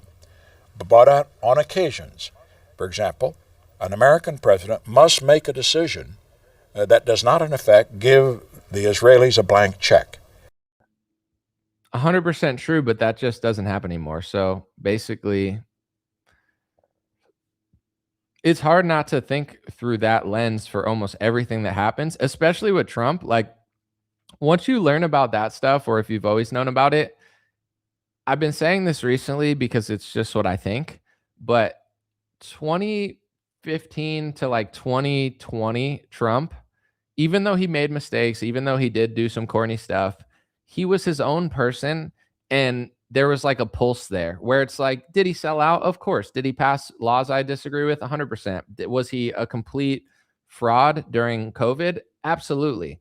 But there was still like a battle going on where it's like, sometimes you got the real Trump, sometimes you got the fake Trump. Sometimes you got the Trump saying, we can't do this again. The next day, he's like, we can't pass an omnibus bill like this again. Then he passes the bill. So there you could see like the battle going on between what Trump wanted to do and the lobbyists and the deep state, etc. In this term, I'm trying to explain to people, he doesn't talk about draining the swamp anymore because he is the swamp. He has no plans of draining. The swamp has not been drained. Look at Congress. You think the swamp has been drained? Not only is Trump not draining the swamp, he's attaching himself to the swamp and going after anyone who doesn't work for the swamp. Any politician that's not sold out to the glyphosate industry, that's not sold out to Big Pharma, that's not sold out to the Israel lobby, Trump goes after. You look at his True Social, it's almost like the real Trump, and I'm not saying this is true, but it almost feels that way, that the real Trump doesn't exist anymore. It's basically like they're using his body as an like exportation of the Israel lobby. It's like, check out Elise Stefanik's new book. Elise Stefanik is one of the worst American politicians that is in the Israel lobby #1 grifter. I saw Stephen Miller, who is a right-wing, pro-America Jewish American, right? He's very like against mass migration. Like Stephen Miller said, the ADL is not a Jewish organization. He said they are a left-wing organization because Stephen Miller says, I'm Jewish and I disagree with the ADL. Okay, fair. But if the ADL is a left-wing organization that supports all of these horrible things, he listed all of the left-wing things that they do, which is true. Why did Elise Stefanik speak at the ADL conference last year? If they're so bad and so left-wing, why did Elise Stefanik speak there? Why did no one call her out? Why is Trump promoting her book multiple times on True Social? Because they're an international Jewish organization who plays both sides, and they're Zionists and they support Israel and they play both sides. But that's fine. Doesn't mean Stephen Miller, it's not his fault just because of his ethnic group. That's not what I'm saying. I'm just like, oh, this is such a left-wing bad organization. Then stop promoting Elise Stefanik, who works with that horrible left-wing organization. They don't care because it's like fake opposition. They're like, wow, you're really bad, ADL. Wow. Oh, wow, left-wing. But here's the book that the lady who just spoke at their conference is promoting. Look at Trump's True Social, and you could tie nearly 100% of his posts to the Israel lobby. It's like, wow, Douglas Murray has a new book. Wow, Mark Levin's so smart. Wow, whatever Thiessen said something on Fox News. It's like the real Trump doesn't even exist anymore. He went from like 90-10 good to like 50-50 to like 80-20 to like 100-0. It's like, I'm not saying Trump doesn't use his True Social account because he says he does. But if I didn't know any better and if I couldn't believe Trump or I just ignored what he said, I would think that he completely doesn't use this thing. And it's like he has some Israel lobby plant just using his True Social and posting like 100% of what the Israel lobby wants. Because there's like nothing there besides that. Everything he does, every book he promotes, every person he promotes on the news, there's no one that isn't the biggest Zionist, the biggest shill, the biggest plant, the fakest person. These are people that never liked Trump 7 years ago. These are people who probably lobbied and campaigned against him to some extent. These are people that he never talked about 7 years ago. These are people that weren't even in his radar because like 6-7 years ago, he promoted more not controlled people. He was more impressed with people that were outside of the establishment. Now he's like, the real Trump is completely gone. He's vanished. And there's just an empty carcass that the Israel lobby is using as a vehicle to push literally whatever they want through his mouth and his, social media accounts. And I'm not saying he's not doing it, but like, that's just what's going on. So, everything I see him do, it's like, why do you want them to fund the ballroom? Why did you choose that person to build the ballroom? Why do you want Palantir to have every contract with no bid? Why are your sons on a drone company? You say you're against prediction gambling markets for wars, but your son is an advisor for both of the big companies. It's like your family's cashing out on it. Trump says he's against the prediction markets. Meanwhile, True Social or his Trump media company that owns it is gearing up to launch their own prediction market, which is 24/7 gambling on world events. Do you think they'll capture Maduro? Do you think they'll bomb Iran? They've essentially legalized gambling for war and every event. I mean, sports gambling has gone far enough, and it's going way too far. Now his family's trying to profit off of the betting on war. I mean, this is like Sodom and Gomorrah would look at America and be like, wow, you're degenerate. And I'm not a perfect person. I'm not holier than thou. I wish I were a better person. I wish I were perfect, but I'm not. It's like, I'm not one to be like, you can't drink, you can't gamble. I don't think it's like the greatest habits, but whatever. Everyone has bad habits. Sports gambling is way too far. It's gone way too far. Prediction markets, like it's I can't even fathom what they're doing right now. It's like, let's make billions of dollars while a bunch of peasants gamble on war. What the hell? How? Why? Like, and Trump's family is defending this and behind it while he's pretending to be against it. It's so like everything he does is so rotten and so corrupt. And then this happens and they're like, wow, Republicans are up slightly for the Senate race. It's like 50-50 now, but it's like the one thing that went in Trump's favor is the horrible tragedy and borderline breach of security from a leftist in which Trump is using to push for FISA spying bill, which was used against him, and push for a ballroom funded by Israeli billionaires. Yeah, this is totally normal. It's just like you can't not see it. Everything he does is in a specific direction, or just like completely void of morality. It's like I can't even fathom it. Like I'm doing well, but it's just like I'm not Trump, I'm not Elon, I'm not even close. I'm not even like in talking distance of their tax bracket. But in general, I wouldn't ever sell prediction markets. Like if Kalshi or Polymarket came to me and was like, "Yo, Anomaly, you have a big page. I want to pay you 100,000 to do 5 tweets." I wouldn't do it. I'd pay you $1 million to do 1 ad. I wouldn't do it. I literally wouldn't. I would turn down $1 million for 1 ad. Why? I don't want to push 24/7 gambling on freaking war. Like it hurts my soul to even think about doing that. I sports bet sometimes. I'm doing a lot less because I feel like it's a terrible habit, but I would never sell sports betting. I think it's a terrible habit and it's not good for people and it's gone too far. And I think a lot of males and a lot of people are struggling with it because it's promoted everywhere. You can't watch a sports game. They're spending billions of dollars every year just pumping it down people's throats and making you want to do it. But I would never sell it. Trump has billions of dollars and he can't even stop doing it. His sons have billions of dollars or hundreds of millions of dollars, but they're like, you know what? Let's get on the board. Let's be advisors to Kalshi and Polymarket so, we could push more gambling on poor kids. Like, it's like they have no soul. These people are just rotting internally. I don't understand it. Maybe that's why I'll never have $1 billion. Maybe you just have to be a total piece of garbage. You have to literally just bow down to the altar of Satan to get to that tax bracket. But maybe not. Maybe there's some good billionaires. I don't know. But it's like, when is enough enough? You got you need 10 billion? How many poor white kids need to lose money on gambling and poor black kids need to lose money on gambling for you to have more money? That's really what you want them to bet on foreign policy now? You want everything in this world to be gambling. Sports isn't enough. You need gambling on foreign policy, gambling on bombs. The frick is wrong with these people? Trump is like a demented demon, and his family is just cashing out on war, gambling, crypto. It's disgusting.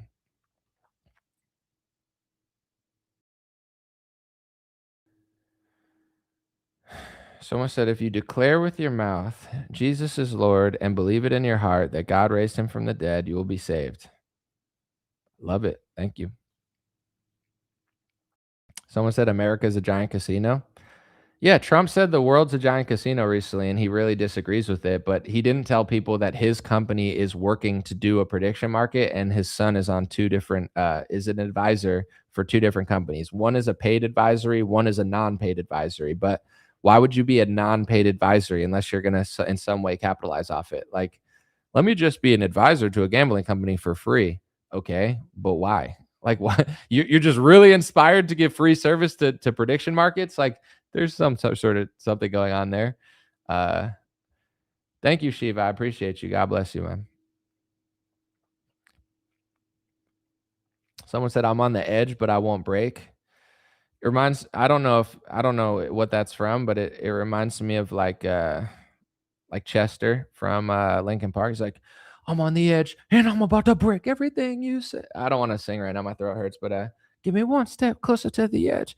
Maybe we could just sit in our rooms and listen to like Linkin Park and get our rage out and then be like, all right, that's enough for today. The world might as well be a casino. I mean, you're not, like, with the prediction markets, they went after a soldier recently who bet on himself to like capture Maduro, and they're going to like throw him in prison. I'm not saying it's right. It's definitely wrong, but the whole industry needs to be closed down, in my opinion. Like, it's sad that he's going to jail, but it's like, you got these broke dudes doing stuff for the US military, and then there's a way to bet on something that they know is going to happen. Obviously, it's insider trading and you shouldn't do it. I'm not saying it's right, but it's like, just end the whole prediction markets. Like, betting on sports probably shouldn't even be legal, let alone betting on war. Like, it's going to keep happening. Like, and how many people are they not catching that are affiliated with the Trump administration, but can avoid detection somehow? Like, I highly doubt that no one has cheated that system if they have internal info to bet on a freaking war, like invasion and stuff. I don't know. I saw even recently some of the sports betting apps are now putting the prediction markets in their app because they're losing out on a business. I know too much about this stuff, but you know, when it comes to sports betting, for those who don't know, certain states it's not legal. Certain states have certain restrictions. Like California, I believe that sports betting's illegal, but you could bet on like fantasy sports.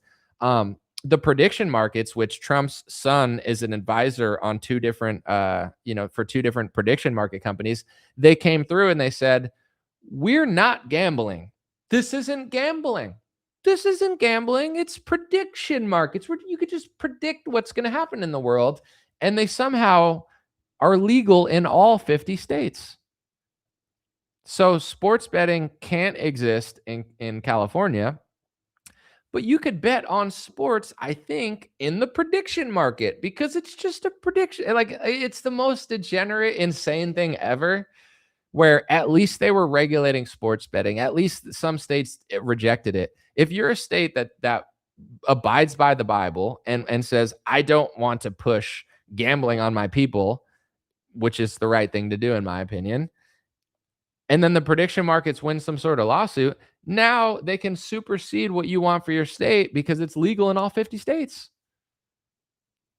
So now the sports betting apps are starting to push prediction markets too because they're losing out on billions of dollars. And if another company has a loophole, why shouldn't they? It's so crazy. But yeah.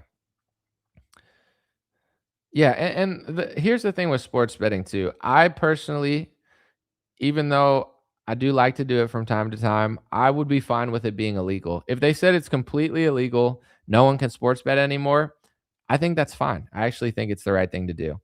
With that being said, if you're going to allow sports betting, I think it should be regulated by the state. And I also think it should just be like a little simpler. Like you said, you could bet during the games. Like you can bet how many points is he going to get? How many rebounds is he going to get? How many assists is he going to get? It's halftime. Will he like do this and that? You could bet on every aspect of every sports game, and it's just too much. They've caught players trying to cheat because it's like, I think Michael Porter Jr.'s brother, like under 7 rebounds or under 5 rebounds, he starts missing rebounds and being like, ow, I'm hurt. I want to go out of the game. So they caught him because he was being really unsmooth about it. And, they traced accounts. Like, I mean, the feds are working with the sports betting apps at this point. So it's like they could catch almost everything. Like you're probably not getting away with it. Like it's all being traced by like the FBI and stuff and intelligence communities. But he tried to get away with it. He got caught. Obviously, it's the wrong thing to do, but it's not to justify it because it's not justifiable. Just get rid of the props. Like why, if betting's going to be legal, can't you just be like, I'll pick the Nuggets? Why do you have to be like, I want Michael Porter to get under 5 assists? It's just too much. It's unnecessary, but it's just profits. They just make more money. And I want to say this too, because this is happening in like every industry. I'm familiar with the food industry because I watch YouTube videos about like food businesses. I don't know why. I know that sounds like a weird thing to do, but whatever. I just like business videos sometimes. But I've heard it's happening in like every industry. So there's a really good brand, right? Like Subway or Chipotle. And it's like, okay, they're doing something cheap, but pretty quality food. And then eventually they sell to some private equity firm and some rich dude gives them more money than they could ever ask for. Here's billions upon tens of billions of dollars for your company. They buy the company. Then they say, well, now, we have to cut costs. We need to cut workers. We need to make shittier meat. We need to give them less. If we give them 25% less, we'll make $5 billion more. And everything in our society is getting shittier. You would think a healthy society, everything would be getting better. We're the richest country in the world. Why is life expectancy going the wrong way? Why is all our food getting worse? Why is the quality getting more terrible? Like some things are getting better because of RFK. Like I noticed that Lay's now baked Lay's uses olive oil and the ingredients are actually pretty good. If you look at the back of a baked Lay's, this is not promotion, but I've just noticed I think it's pretty solid. It used to be terrible, but some things are going in the right direction. Steak and Shake's doing a good job to get like better quality stuff, no seed oils, but most companies they're getting crappier over time. But it's this cycle of make a good product, sell to a private equity firm makes it crappier, and then it runs into the ground or just becomes shitty.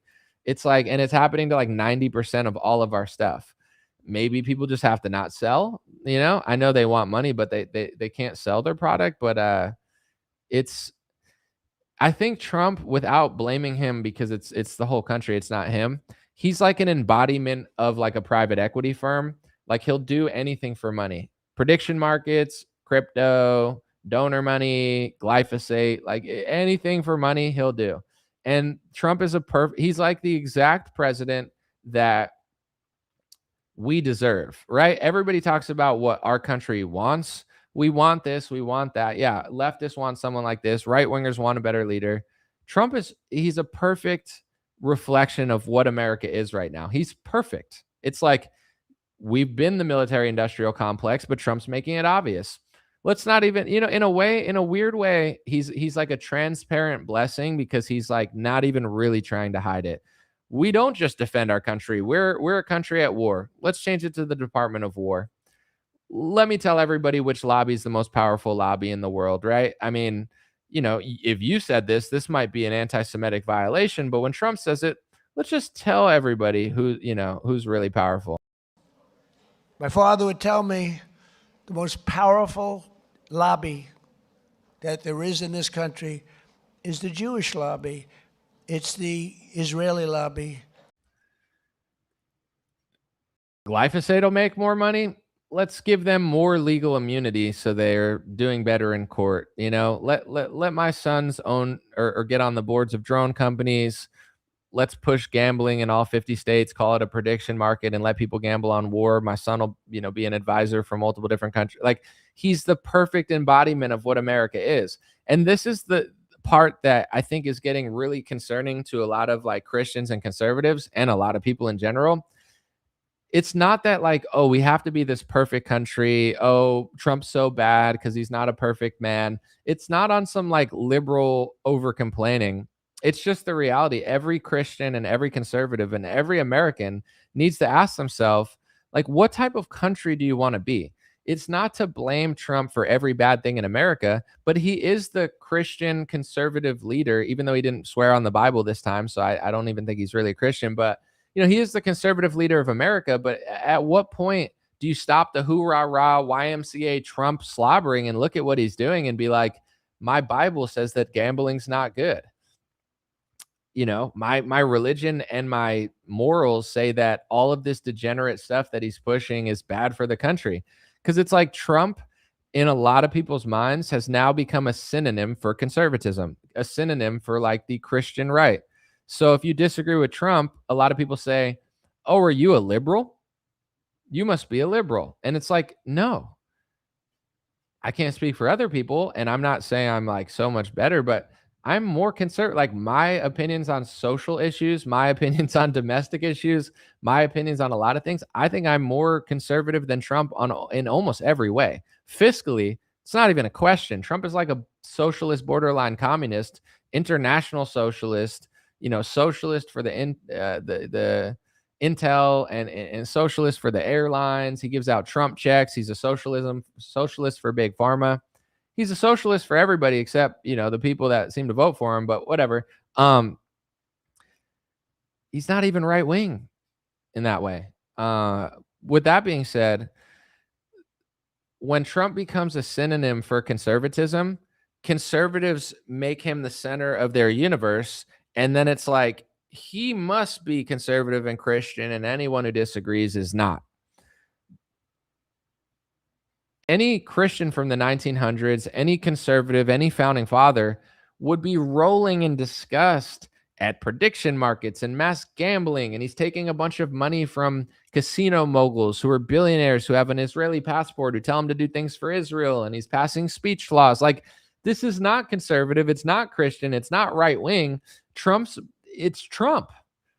There is no GOP anymore. And it doesn't even matter because the GOP was fake and retarded anyway. So I'm not acting like, oh, John McCain was really, it's like Mike Pence. It's like, no, they suck too. But Trump's just like a different beast where it's like he's sucking up all of the energy in the Republican Party, telling everyone this is what it means to be a Republican and a conservative.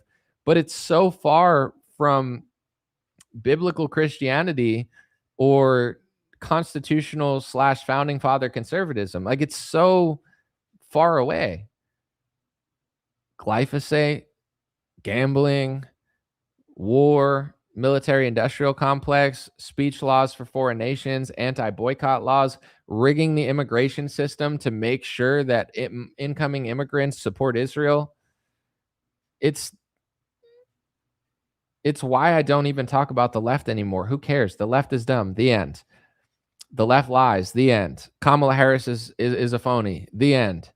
Joe Biden is retarded. The end. Like, what it's a simple equation. Any right winger, do you need me to tell you that the left is stupid and CNN is fake? You know that. So why would I talk about it? There's no purpose. I'm purpose driven. I want to fix the country.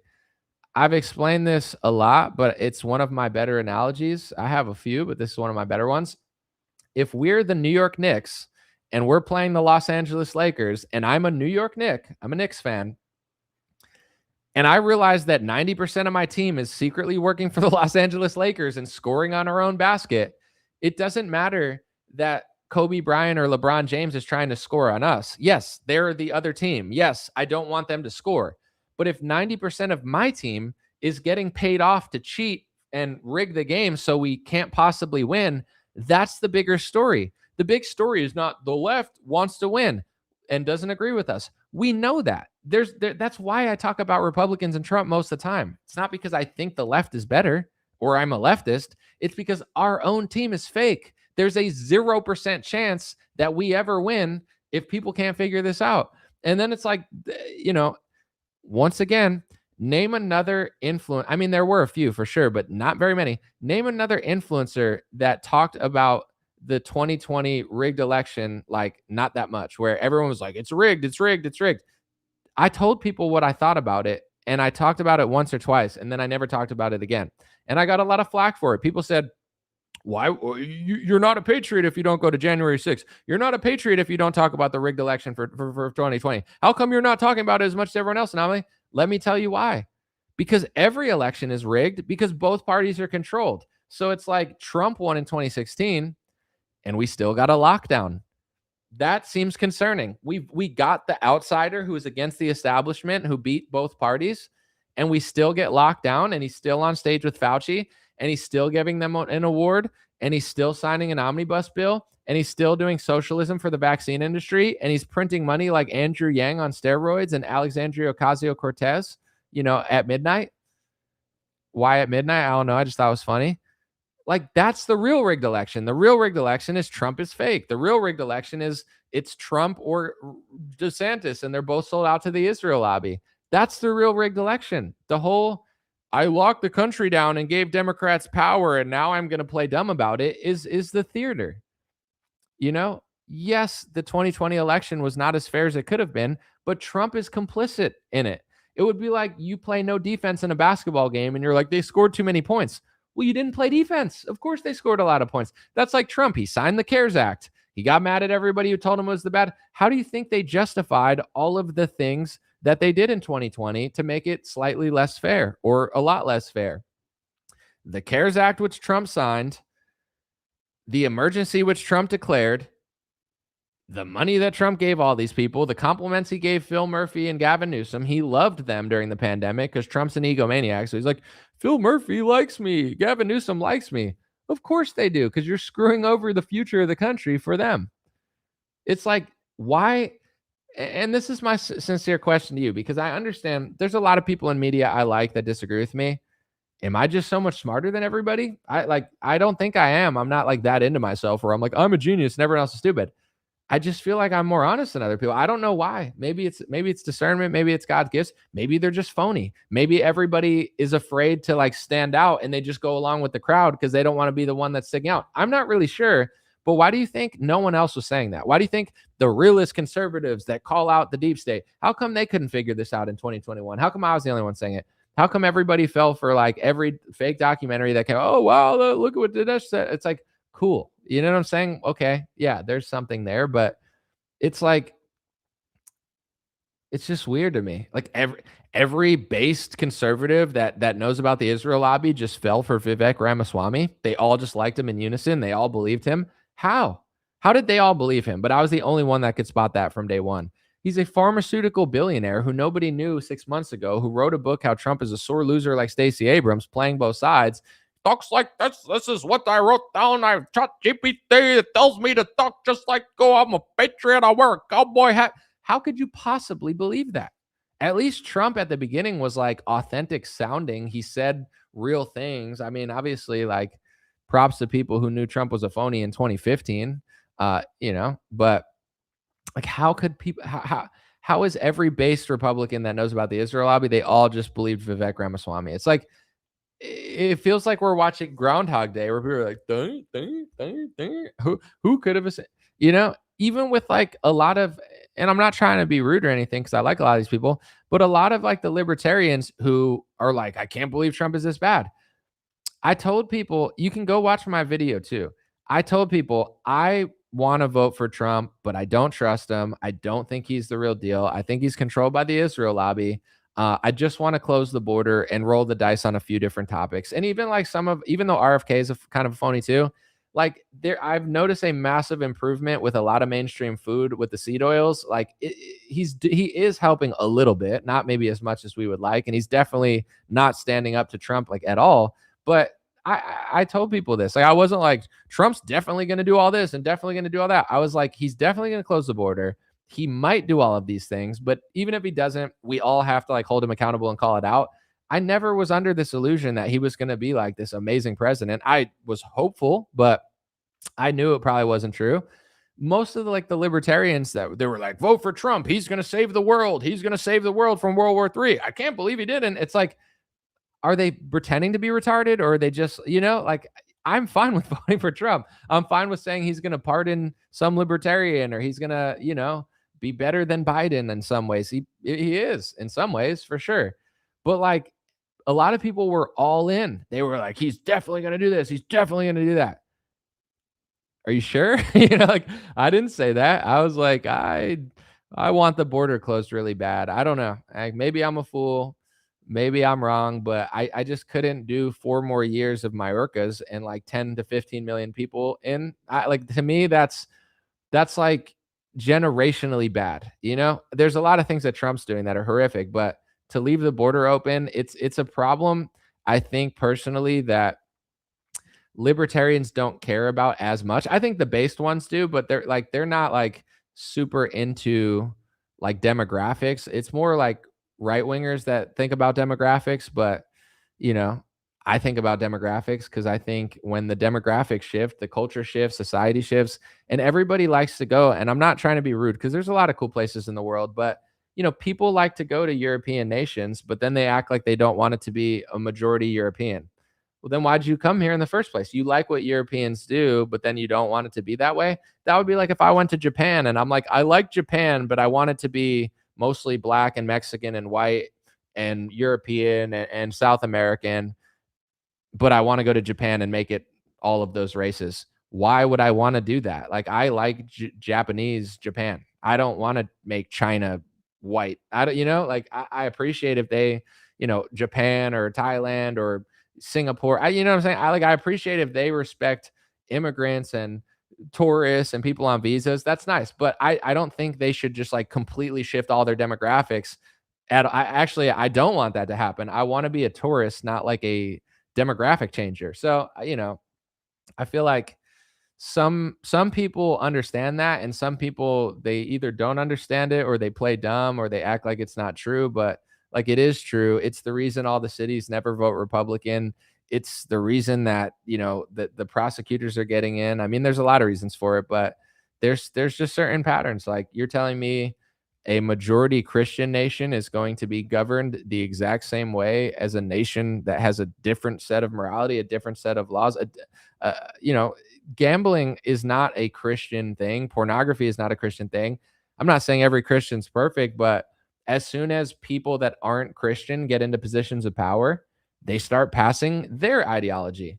And I don't know what their ideology is, but who Who was pushing divorces in America? Who was pushing pornography in America? Historically, you're going to find one group doing a lot of that, right? It doesn't mean that they're all bad and Christians are all good. That's not what I'm saying, but it's just the reality of it. I use Japan as an example because I think it's easier for people to process. I like how clean Asians are. I like how clean Asians are. I like how respectful Asians are. I like how little violent crime Asians do. I like Asians. They're cool. And I feel like they have a lot of similarities to white people on average. I'm not saying everybody's the same. Japan should not change. Japan should not allow other cultures in that are going to ruin that. Like, keep it safe, keep it clean, keep it nice. And if people can't do that, then tell them to go home. Like, that's great. That's perfect. Do not do what America did. Do not do what Europe did. It's the worst thing you could possibly do. So all the people that want what you have, they come here and then all of a sudden they act like they don't notice it. I notice it. I notice how much cleaner Japan is. I like it. And I credit Japanese people for that. Like, imagine I go to Japan and I go to like liberal college and I'm like, here's my thesis. The reason Japan is really clean is because of white people, black people, and Mexicans. And we were the ones who built Japan. And we're the ones who make it super clean. It's like, what? You know what I'm saying? Like that would just be weird. It's like, why would I go to another country and then act like I don't notice what's going on there? Like, everyone notices, everyone knows.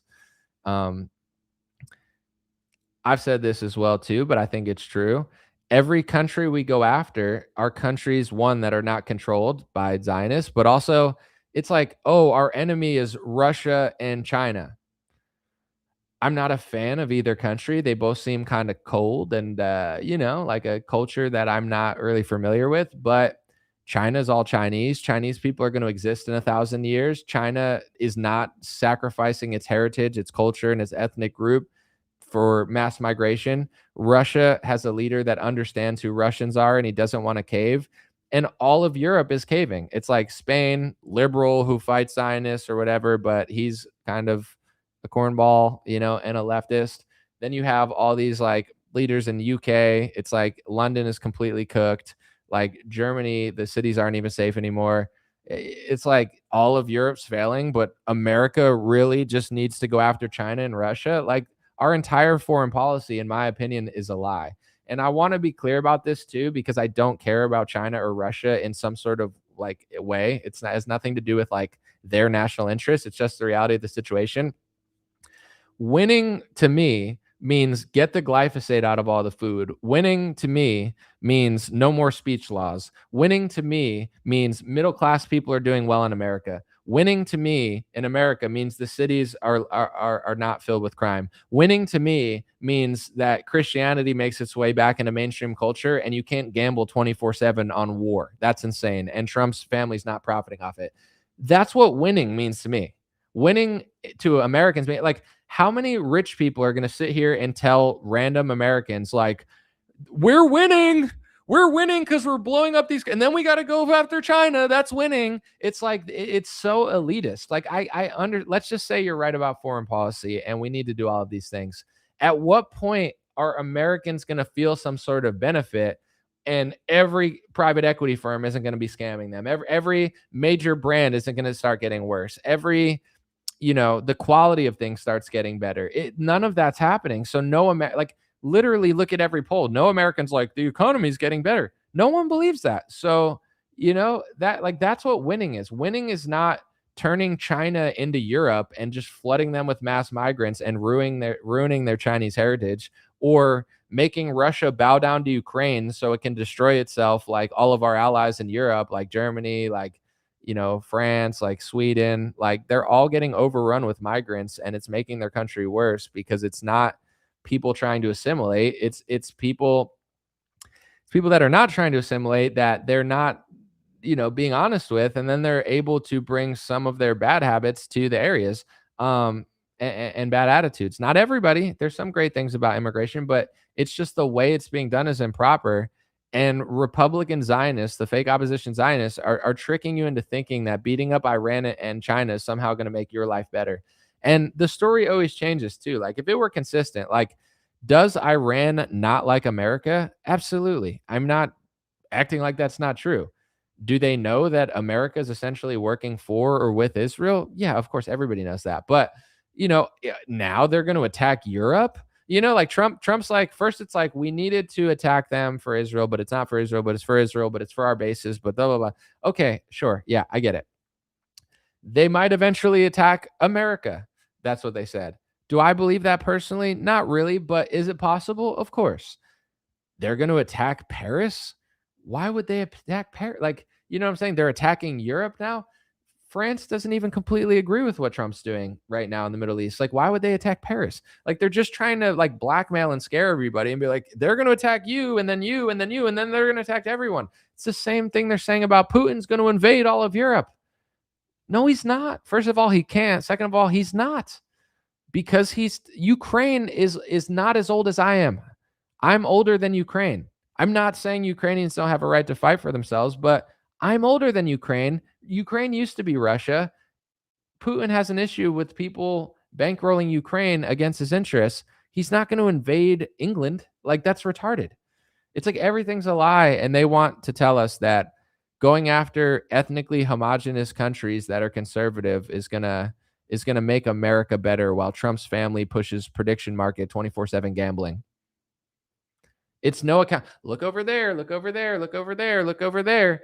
And this is, my most fair message to whoever wants to listen, but the people in charge especially. If you want people to believe your foreign policy, you have to do better in America. In 2001, America was doing well.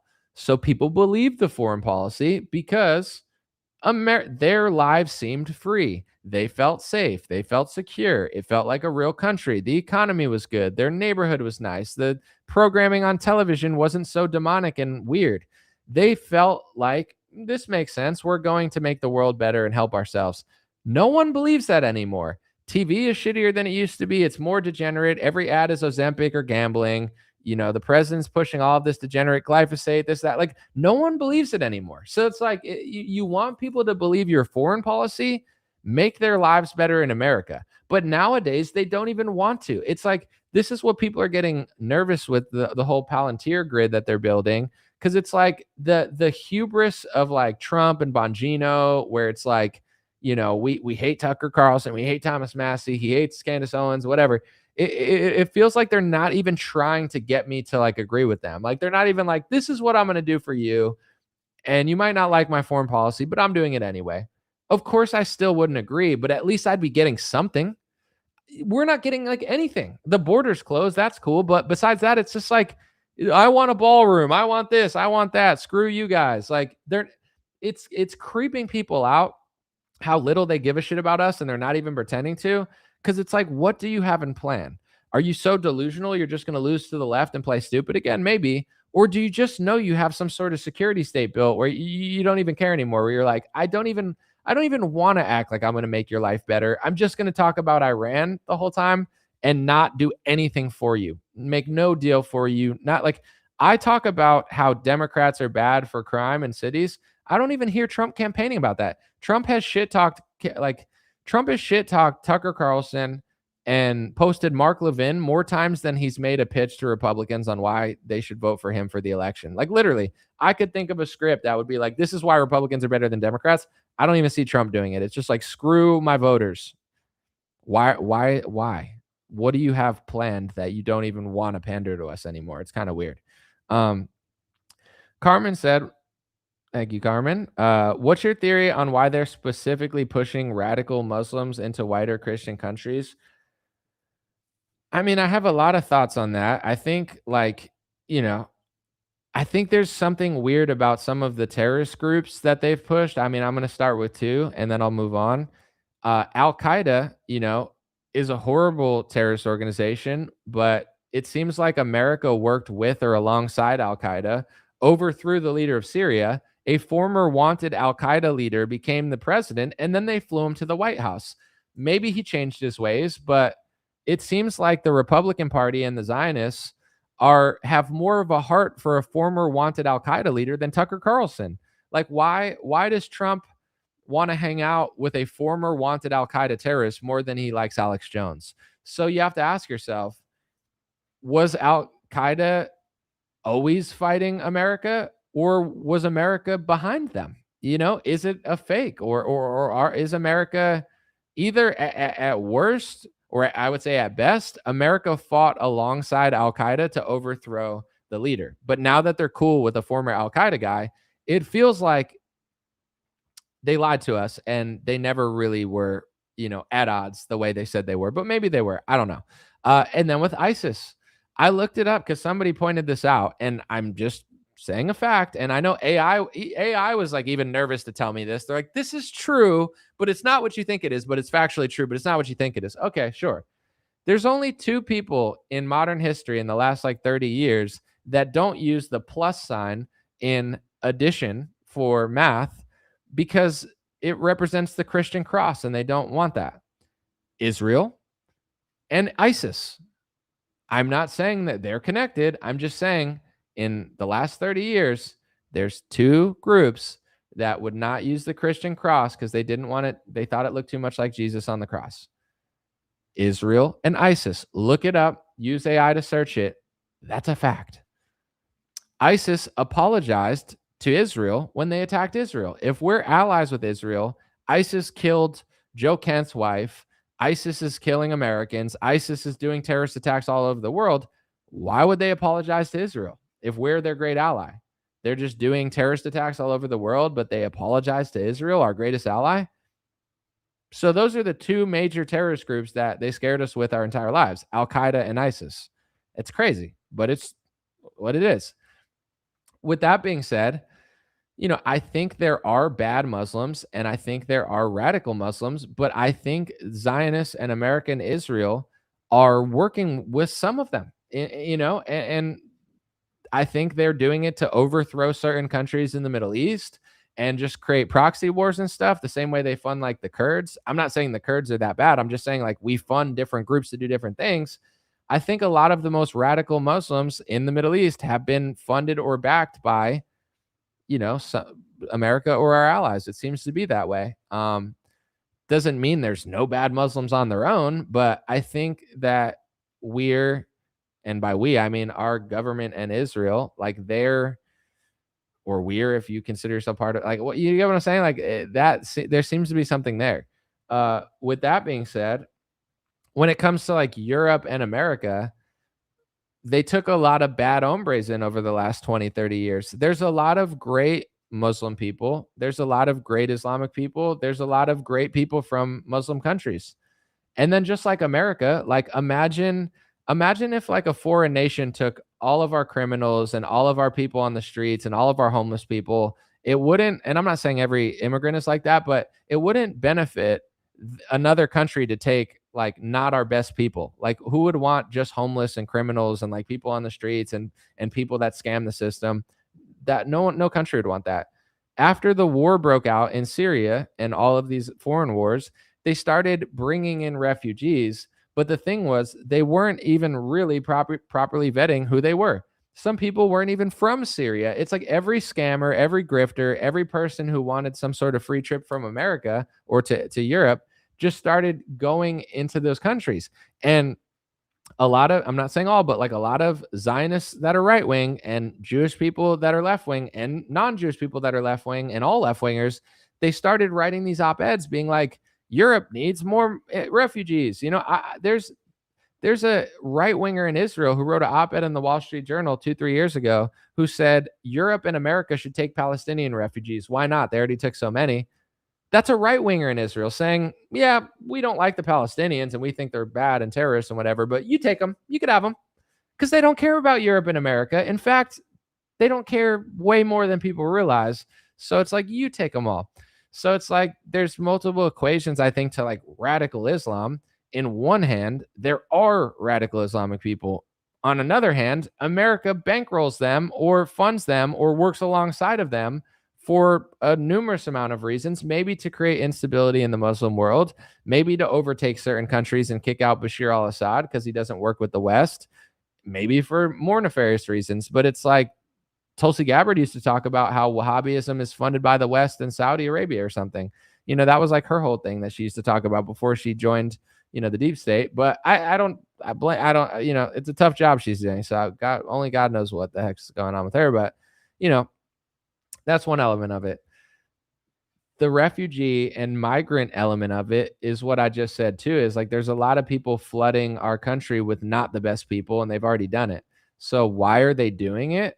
I think personally, it's a combination of they use these Muslims for regime change in the Middle East, and then they use them for regime change in America and Europe through the changing of politics and the changing of demographics.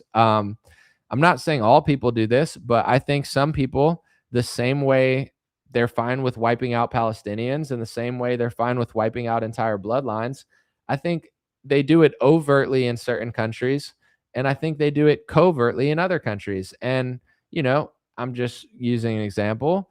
If you wanted to wipe out Japanese bloodline, you could bring in so many migrants from the rest of the world that in 100 years, Japanese people will be a minority group that nobody even knows about anymore. It's one way to wipe out a bloodline. I don't think that's moral. I would never wish that on anybody, but some people do think that way, and they'll never admit it, but they absolutely, I mean, they will admit it really if you listen enough. But it's not to say everyone feels this way or everyone of every group or every religion. I'm not saying that, but the people that are running the show in the world, they do think that way. So there's regime change aspects of it.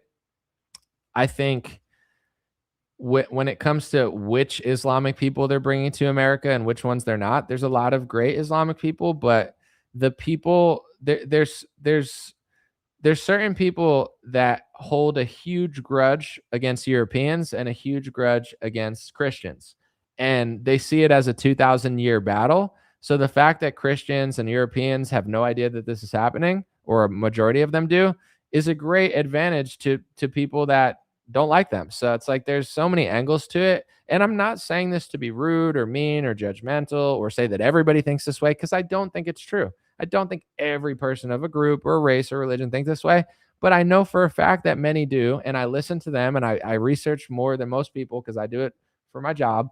And I've come to the conclusion that they're holding a massive grudge against Christians because they don't like what Jesus did, and they don't like what Christians have done since the time of Jesus. And they don't like Europeans. They view Europe as almost like Rome, and they want to conquer Rome. They want to conquer Europe. They want to conquer America. Do Muslims want to conquer it? Probably them too. But there's another group that are using Muslims because they view Christians and Europeans probably as a bigger threat. So it's like if they can use other groups to do that, then weaken that group, then eventually I don't think they view other groups as like, it's like, whatever, we'll do that and then we'll deal with that problem. But now it's becoming a problem. And you see a lot of left-wing people that funded the destruction of America and Europe. Now they're like, we don't like the leftists because the leftists are against our group now. I don't know if they're really shocked by that or they're not, but either way, they're starting to notice that the beast that they created in America and Europe do not support the country that they work for like the most. So it's, you could guess for whether they're telling the truth about that or not. Super chat real quick. Let me see. Lynette. Thank you, Lynette. She said, agree the White House needs a secure ballroom, and it should be built by the contractors in America who build our military bases. It should have been funded by the military budget. The whole thing is sus.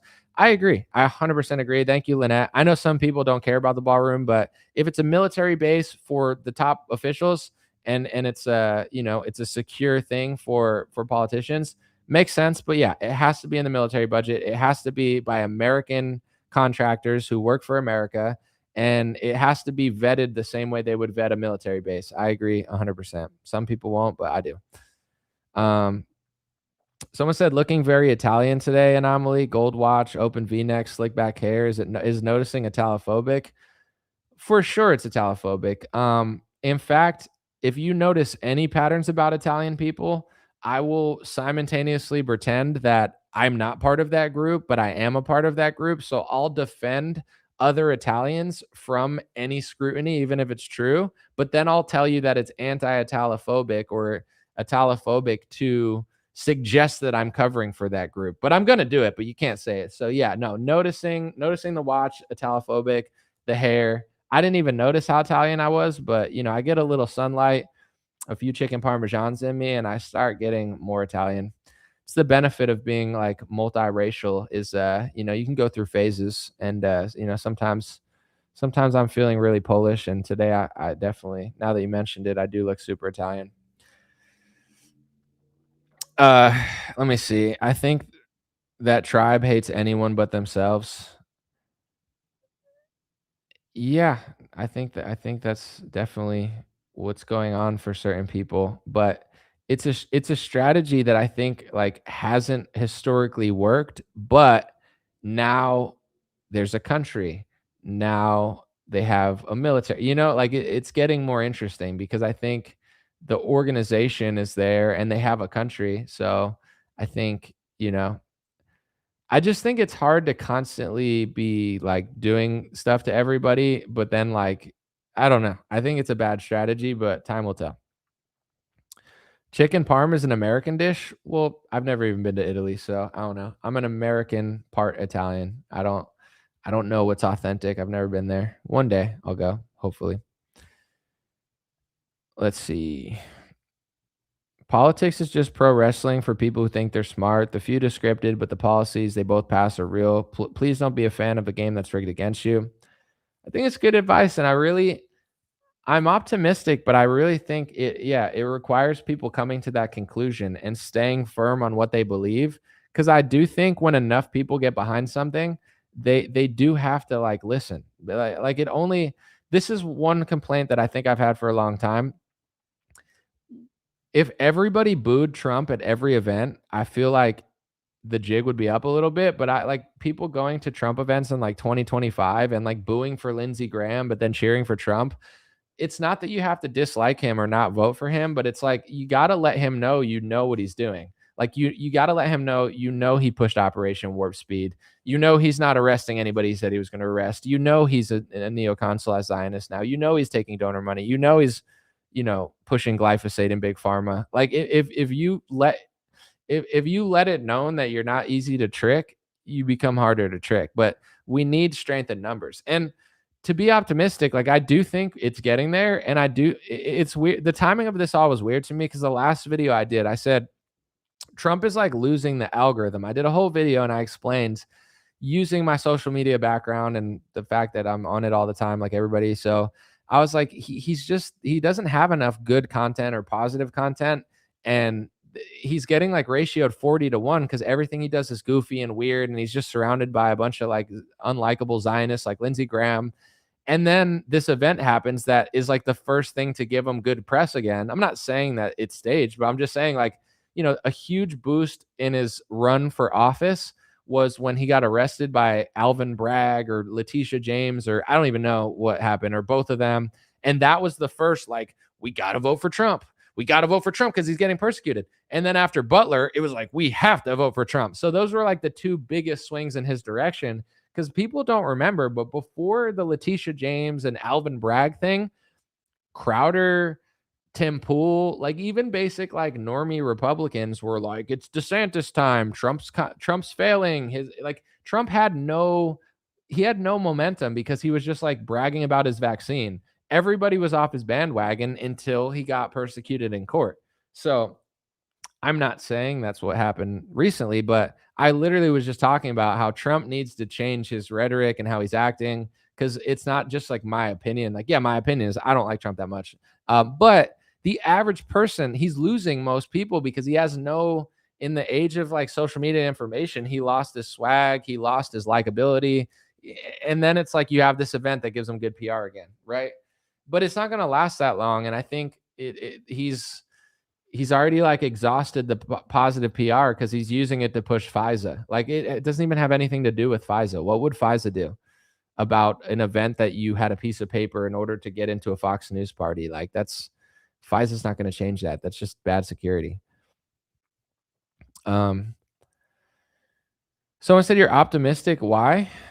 Well, I mean, who wants to be a pessimist? I don't, it's like, what do you want to be like, miserable? But I mean, I've seen good and bad trends in different directions, but I would say being in politics, or at least like covering it since 2015 and 2016, not only did I go on my own journey, like a lot of people, like we all had growth and we all learned a lot, but I would say if you would have told me that in 2019 I got completely blacklisted and just like it felt like I didn't even want to say certain things because like even though I was saying them, it just felt like nobody was on my side and like there was nothing like it was like isolating. Um, if you would have told me that Twitter was going to allow so much conversation, that there was going to be so many more people pushing the envelope and calling out a lot of topics that I was talking about earlier and doing it so boldly and so bravely and so overtly, and in some cases, like in a way I wouldn't personally do, but it's like that to say that there's been no progress in the general public is just not true. Like, as somebody that's been here, thinking about what's going on now in 2019, it's actually like incredible how much more awake people are, how many more people are speaking out, and how it's become popular. Like when Nick Fuentes was beefing with Ben Shapiro and Charlie Kirk, take Ben, Charlie, and Nick out of the equation. Not that they should be, but they're basically like figureheads for a certain conversation. Ben and Charlie trying to gatekeep Zionism, Nick trying to push through the boundaries, right? And that's how I saw it because I was like, I don't like Ben. I don't, it's like it's not like there's personalities and opinions, but there's really something that's going on. It's like when a politician talks, but they're passing a bill. What they're saying doesn't matter. It's the bill that's passing. But I saw it as like, Nick was questioning why was the Israel lobby more important than the First Amendment, and his supporters were doing that. And Ben and Charlie were like, shut up, you're an anti-Semite. Don't talk about that. So I felt like they were gatekeeping the legislation that Trump and DeSantis were passing. And anybody that was around in 2019, they know that it was not popular. Like there was no team to be on. Like you got completely blacklisted. Like they were gatekeeping effectively. And it kind of worked. Like the gatekeeping worked in 2019. Now, everyone they try to gatekeep is super popular. They're getting ratioed. All of the top podcasts are talking about the Israel lobby. In 2019, the top 20 Republican podcasts were not talking about it, like not at all. And they wouldn't let anyone on the podcast that were. So I know for a fact that they were trying to stop anyone from noticing this and talking about it. And the entire thing is flipped. So there's two sides to this equation. They control Trump more than they ever have. They control the White House probably more than they ever have, and they're pushing to control it more. So it's like you have this yin and the yang. In Washington, I don't know that the Israel lobby has ever had more control of somebody and ever taken the reins of like the White House more than they do under the Trump administration. It's not good, probably. Definitely. I don't think it's good, but I'm trying to be like fair, objective, or whatever. But it's not, in my opinion, that's not good. But the flip side is people are more awake than ever. Podcasters are more awake than ever. The media is more shifted. Like this is common knowledge. Every Trump post, he gets ratioed. On Instagram, the biggest clips are talking about this stuff. Like I would say it's almost at this point, it went from like 90-10 or 95-5 of like Zionists controlling all media to like, anyone talking against it being blacklisted. And it's almost completely flipped. I would say it's at least like 80-20 now, where more honest people who talk about this stuff, they're the ones getting all the views. They're the ones like now you have, I saw Alex Clark was like, we need to start gatekeeping again. Gatekeeping's effective. Yeah, of course she wants to gatekeep because all of the people that are honest about a topic she won't talk about are winning. They're getting more views than her. They're getting more follows than her, more likes than her, more like she's not popular. As popular, like Nick's more popular than her. Candace is more popular than her. Tucker. So she wants to let's gatekeep again. Remember how great that was? So that's why I'm optimistic. Yes, the world is never perfect. There's always, but it's like for the same rate that Trump and his administration is being like sneaky is almost like the reverse rate of how the media is becoming less sneaky. So I feel like it starts with the people, and it feels like there's a certain cat that they're never going to be able to put back in the bag. So this is what a lot of people are concerned about. There's two things. One, they're like trying to fast track all these things during Trump because they know that they might not be able to in the future because everybody's so awake. But also like with the ballroom, I personally like, what is that ballroom? Like, is that a way to, I've already said enough, but I really don't trust it. With that being said, people are concerned about Palantir because it's like, Are they going to cede power to the people? Are we going to allow to be a sovereign country again? Are we ever going to be allowed to get a president that doesn't work for the Israel lobby? Or are they going to use their technology and their grids that they made to make a push to not allow for it? So it's like, it's similar to like the COVID stuff. I'm not saying, oh, we're in the clear, everything's going to be perfect, but there are trends going in our favor. There are trends that aren't going in our favor. But if everything was going in our favor, it wouldn't be the world. It would be like heaven and everything would be perfect. That's not the world we live in. So, it's like they control the levers of power, the White House, etc. But the propaganda doesn't work. If you had $1 billion 30 years ago and you said, hey, I want to spend $1 billion to make the American public think this, it probably would work. You put it on television, you put it on radio, you pay some pop stars to sing some sort of song and tell her fans to do something.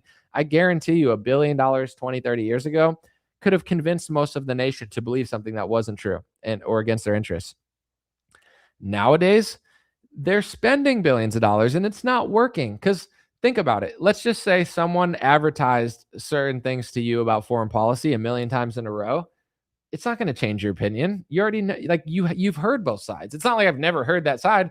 I didn't get to this point because I just ignored what they're saying. I used to believe some of the things that they said, and then I heard the other side. And then I started, kind of juxtaposing them together and looking at them. And then I never got a straight answer from the one side. So you understand what I'm saying? It's like that. There's nothing to doom about when they can't outspend the awakening. Like it's pretty like amazing. Like here's $5 billion. Let's push war propaganda.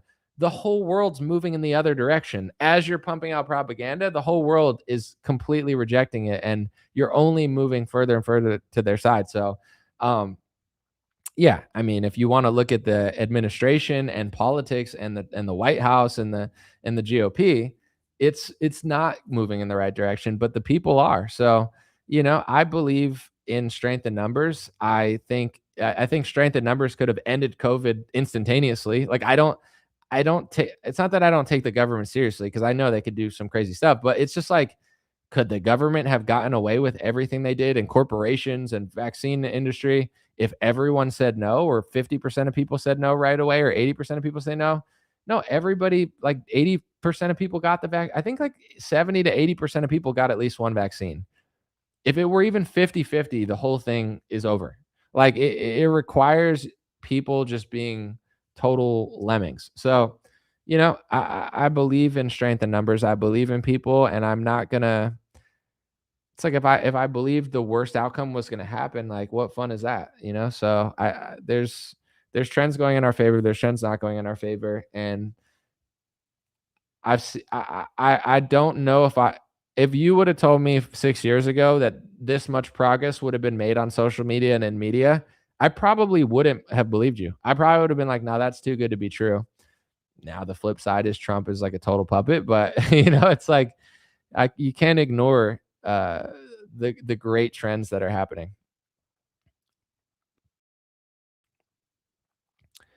Someone said Trump is the one who gave Palantir the most federal government contracts. 100%.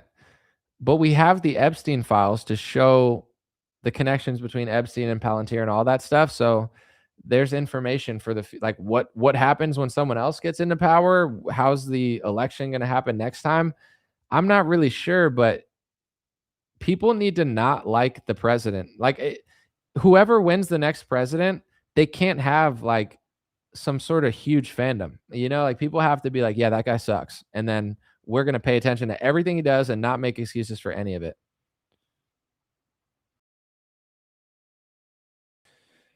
Someone said pre-Trump more blindly trusted. He broke our blind trust. I think everybody's waking up, to be honest. I think it just took people some time, but I don't know. The more time we like play stupid, I think is like the more time that we're just like kicking a can down the road. So someone said thoughts on Haz al-Din and MAGA communism. I don't even know any of those terms. I've never heard the term Haz al-Din, and I could assume what MAGA communism is, but I don't really know. So I don't know what you mean by it. Someone said you had Biden or Kamala. I don't blame you. Yeah, I mean, and this is like some people want to fight over it as well. And I think people need to be honest and be like, listen, either you got open borders for 4 more years, which is a catastrophe. It's a catastrophe unimaginable at this point, but it would have happened. Or you get Trump, who's doing the whole Palantir Israel lobby grid thing. But here's the thing is like Kamala might have also done that. She also might have started the war in Iran. She was working with neocons as well. She said she was going to. So it's like, Biden was president when Israel was going after Palestine. Like, I think more people died on Biden's watch than on Trump's watch so far. It's not to say he's doing a good job. It's just like, what's the point of arguing? Oh, you like Trump more than me. Oh, you don't. It's like some people just have egos about it. It's like Kamala also would have been catastrophic. I think there's an argument to say she would have been worse. I sadly now think there's an argument to say she might have been better. But either way, it's like inches either way, and it's not. There's no difference. There's not enough difference to argue about for 5 years. So it's like, the real stolen election is we don't have a dog in the race. It's either open border and switch the demographics of your country even more, or close the border and sell the country out to Israel. Which one do you want? It's not a real election. It's like, do you want to get slapped in the face on the left side or slapped in the face on the right side? Well, what's the objective of this game? To not feel pain on your face. But both sides are going to slap me? Yeah.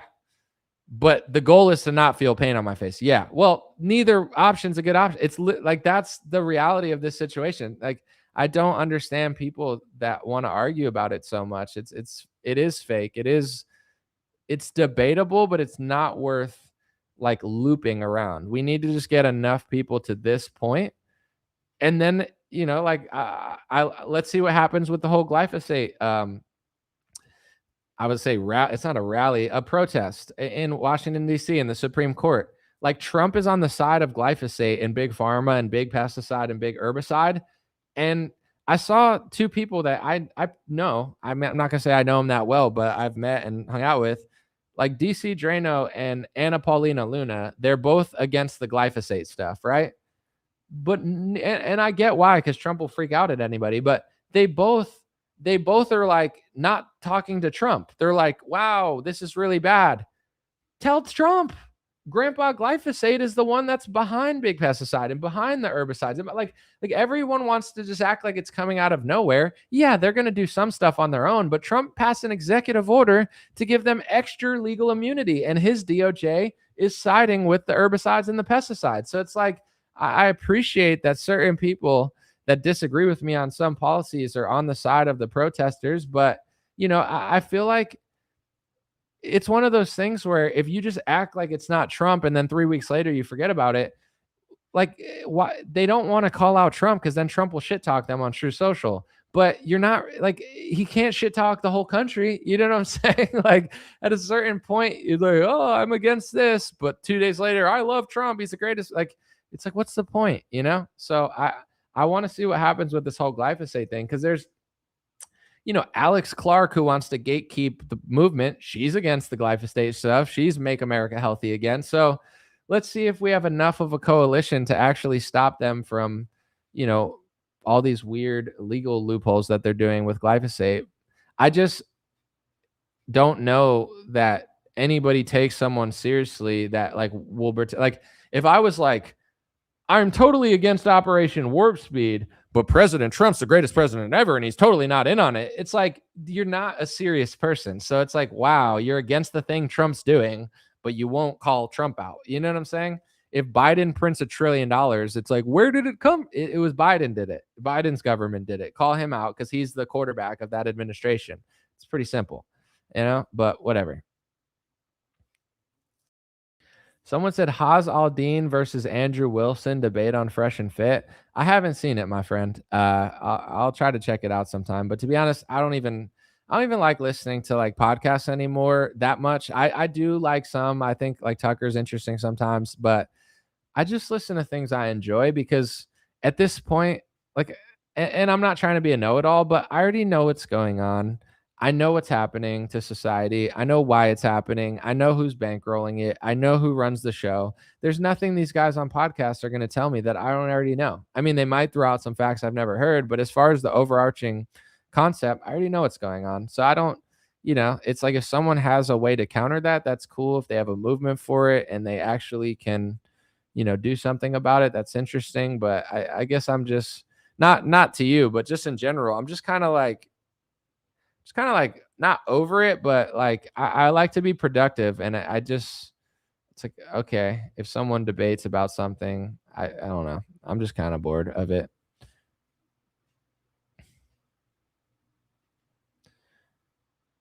Someone said, you got to be real with me. You ate paint chips, glue, and crayons. Well, you definitely should not eat those things. But I think you're saying when you were a kid, also shouldn't be doing that when you're a kid. But kids are young and dumb. Someone said anti-communism is the biggest psyop in the history of the West, my friend. To each their own. I mean, I understand there's like people that are anti-communism. There's people that support it from a left and right-wing perspective. I've seen it all. I think the truth will set us free. So what I will say is I'll use China as an example. I wouldn't wish what the West is doing onto China. I don't think that would be an improvement to what they're doing. It's not a system that I'm familiar with. It's not a system I really want to live under personally. And I do think that there's flaws to it, but you have to understand when, like with communism, it depends who's running it. I think two things can be true. If a extraordinarily moral leader was running communism and trying to reorganize a country, hypothetically, in a perfect scenario, they could do a good job, possibly, even though most right-wingers wouldn't want to admit that. But the reality of the situation is, in a country like America, where you have the First Amendment, where you have the Second Amendment, where you're supposed to have the Fourth Amendment, where we have in this country libertarian principles that most of the world doesn't have. If the leader of communism isn't the perfect leader that you want it to be and ends up being a piece of garbage, now you're going to move in a really fast pace in the wrong direction. So I think regardless of whether it's capitalism, socialism, communism, libertarianism, fascism, every ism in the world, I think some are objectively worse than others, but I think that it matters who's behind them, and pretending it doesn't is irrational. Like if you had the most moral person who said, I'm going to be a communist, I'm going to take everything, but I'm going to redistribute it completely ethically, it would work if it were done completely ethically with no corruption and no immorality. But the chances of that happening are so low. So even if you believe in a perfect system of that from a right wing or a left wing perspective, you have to understand that the person who's going to get that right, or that you might say has that right, will almost definitely not do it that way. And now you don't have the freedom of speech. And now they can arrest you over your speech. And now they could take away your Second Amendment. So I think I understand what you're saying. And I've seen the argument for years. Like I get it, but I think it really just depends who's doing it. And in my view, America's not it definitely has elements of capitalism and elements of socialism, but they do international socialism. They do pharmaceutical socialism. They do Israeli and Ukrainian socialism. They do socialism for the airline industry. It's like they do socialism for welfare. So like they're doing socialism in America already. They're just doing it in like the dumbest ways. So to me personally, like I know that you're right wing based on what you said, but I don't even feel like arguing with left wingers over this anymore, because every argument that libertarians and capitalists have had for right wingers, they don't work anymore because our leaders are not those things. So it's like, like Charlie used to say, like, socialism sucks. God bless Charlie, rest in peace. But I didn't hear him calling out Trump that much during COVID. If socialism sucks when the left does it, why does the socialism suck when the right does it? And I think Charlie was getting a lot more honest, like as he got older. And I'm sad what happened, and I wish he would have been able to grow. And I think Charlie really would have been a great leader and a great, he already was great in his own ways, but I think he would have just kept getting better. And it's a shame what happened. But I'm just saying in general, the whole like socialism sucks thing, like that works in 2015 and 2016. It doesn't work anymore. Trump did socialism. He printed COVID checks with his name on it. He like Trump is a socialist. He's just a socialism for all the wrong causes. So it's like, why even argue with the leftists over socialism or communism? And if you're a right winger that believes in like moral communism or what a left winger would call fascism, or, it's like, I guess you're just like assuming that the leader is going to agree with you completely and do moral things. I don't see it, and I don't know where that person is. So I'm personally not willing to concede my liberty to any right winger that I've ever seen, thinking that he's going to somehow reorganize it in the right. Communists don't believe in free speech. Even though it's very warped in America and it's not being accurately enforced, I'm not willing to give up my First Amendment right for any leader on the left or the right now, because I don't think they're going to enforce it accurately. I've never seen somebody in politics that would do it properly. So I've heard Jackson Hinkle say he's like a right-wing communist. I've heard other people say that, and I think it's an interesting, like, they're interesting characters. I mean, Jackson is extraordinarily interesting. Like, I think it's fascinating. Like, he went to like Yemen and did a speech in front of like hundreds of thousands of people. It's honestly like a historic event, whether you hate it or love it. He's a fascinating guy, and I'm not trying to or hate on him at all, because he's just a wild dude. But I'm just saying in general, I hear the arguments. I think it's interesting, but I just think my counter, not necessarily to him, because I don't know what he's saying, but like to your guy, is, do you see that the wrong person could get involved with that? And I'm sure they do. I'm sure they see that. But, I get it from all sides, because it's like, you allow this fake democracy to keep crumbling. It's not going anywhere. Like, it's like eventually, I think left wingers and right wingers both see that this system is like on a slow track to hell, and left wingers believe in certain things, and right wingers believe that if they took total power, that they would make it better. But honestly, I do think eventually a moral leader, if we could ever get one, will have to like right the ship a little bit. So I'm not like a libertarian. I'm not like a complete, I believe in all libertarian and anarchist principles. I'm not an anarchist. I'm not a libertarian. I just have a lot of libertarian tendencies in certain things. But like, I think libertarians are right about money printing. It's like, it's just math. It's like, we print and spend a lot of money and now everybody's poor. Like, yeah, libertarians know that that's true, because it's like literally true. So, I get it. I think it's interesting. I like people pushing the boundaries, like with political theories and stuff. But first, you need to find a leader who is moral, who is righteous, who is honest, who is willing to be real. And then there becomes a conversation about which way he should go. But right now, I don't see it. I don't see it anywhere. So it's really just like a hypothetical at this point. Someone said communism is about abolishing nation states, turning the entire planet into a socialist commune nobody can escape from.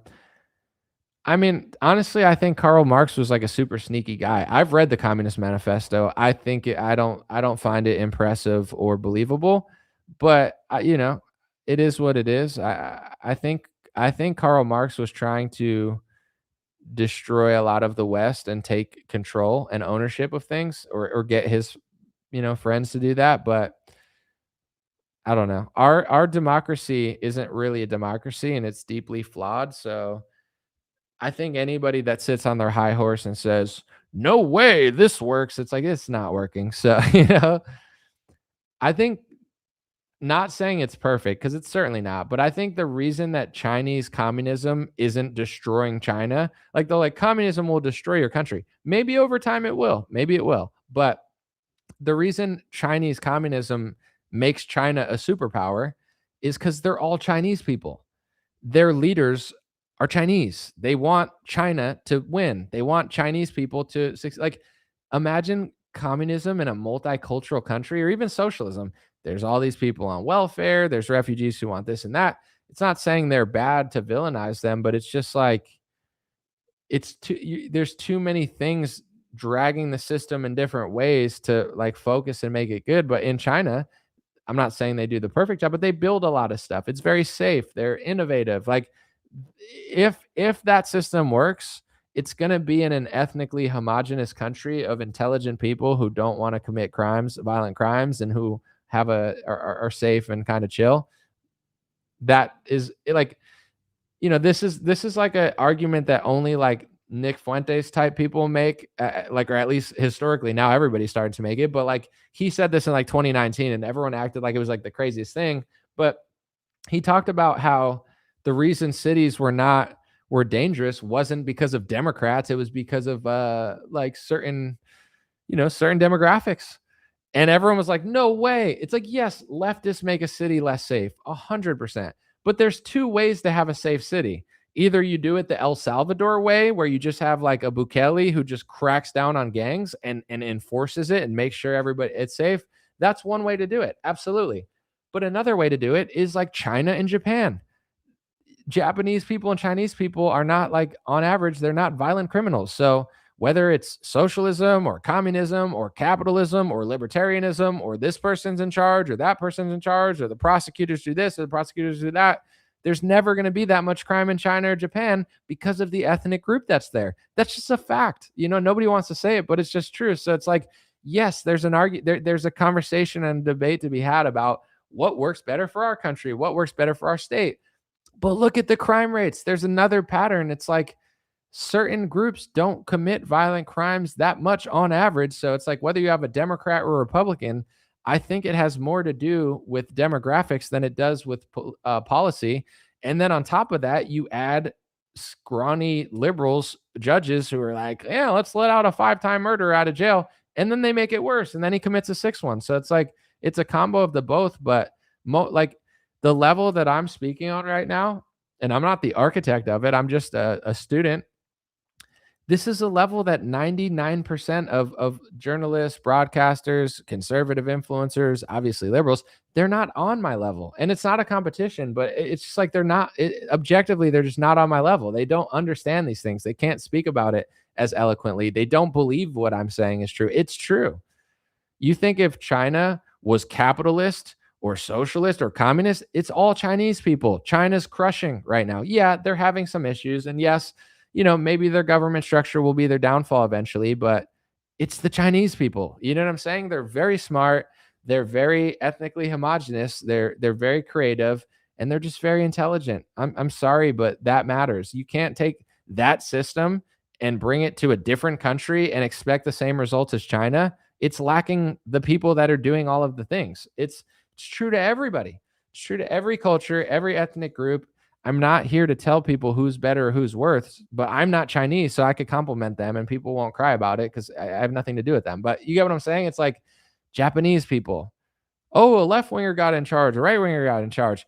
The only way that would extraordinarily affect Japan in a horrible way is if they started flooding them with migrants who are not Japanese. Now the cities will get a lot less safe because a left winger brought a bunch of refugees, but they're not retarded over there. So both of their politicians don't want to flood them with refugees because nobody wants to be flooded with refugees because they're smart and they don't. Why would they want to make their country worse and lose their entire identity? So it's like, let me know in the comments. Why do you think, and obviously there's a lot of people that talk about it, but there's a lot of people that don't. And there's a lot of like mainstream people and people that you guys think are so impressive that can't wrap their head around the concept I just said. Like, why do you think that is? Why do you think that's, obviously nobody wants to be called a racist, but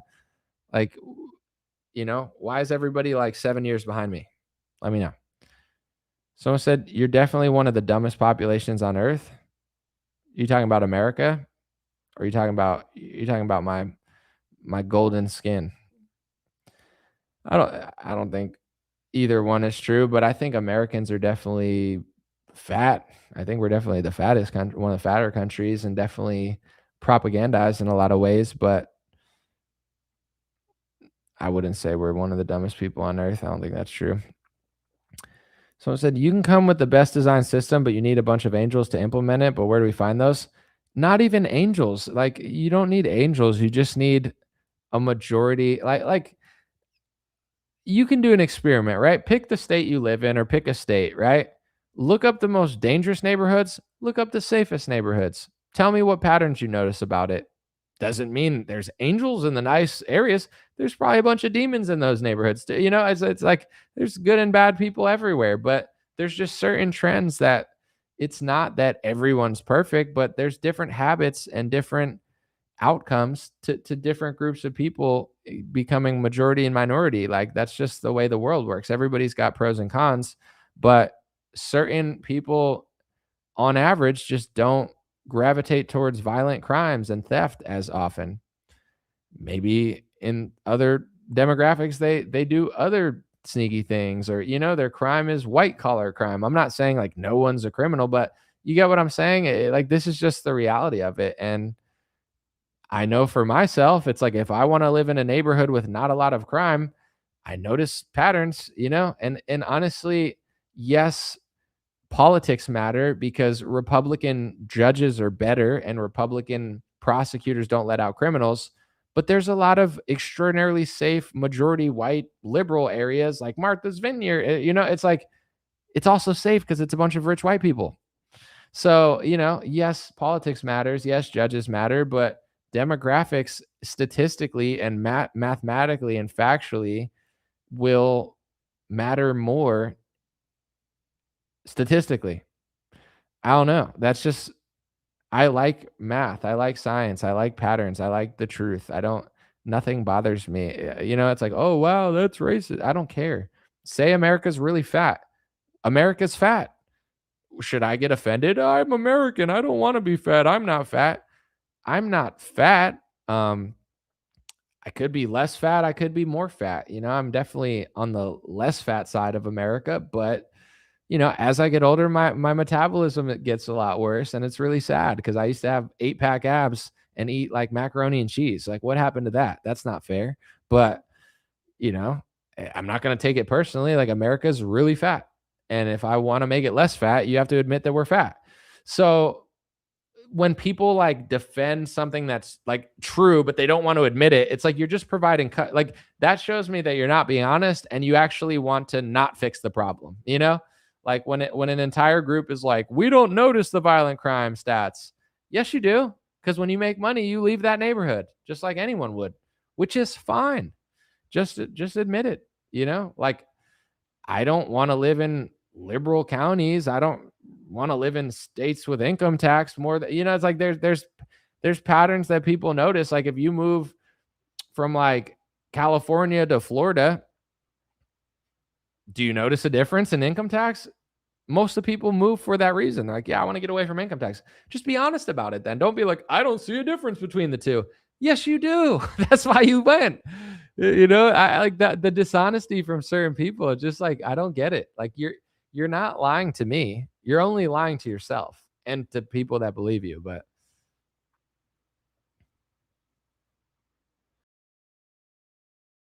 someone's talking about the African society has existed longer than America, but is less advanced. Are we the evil ones for just accomplishing something?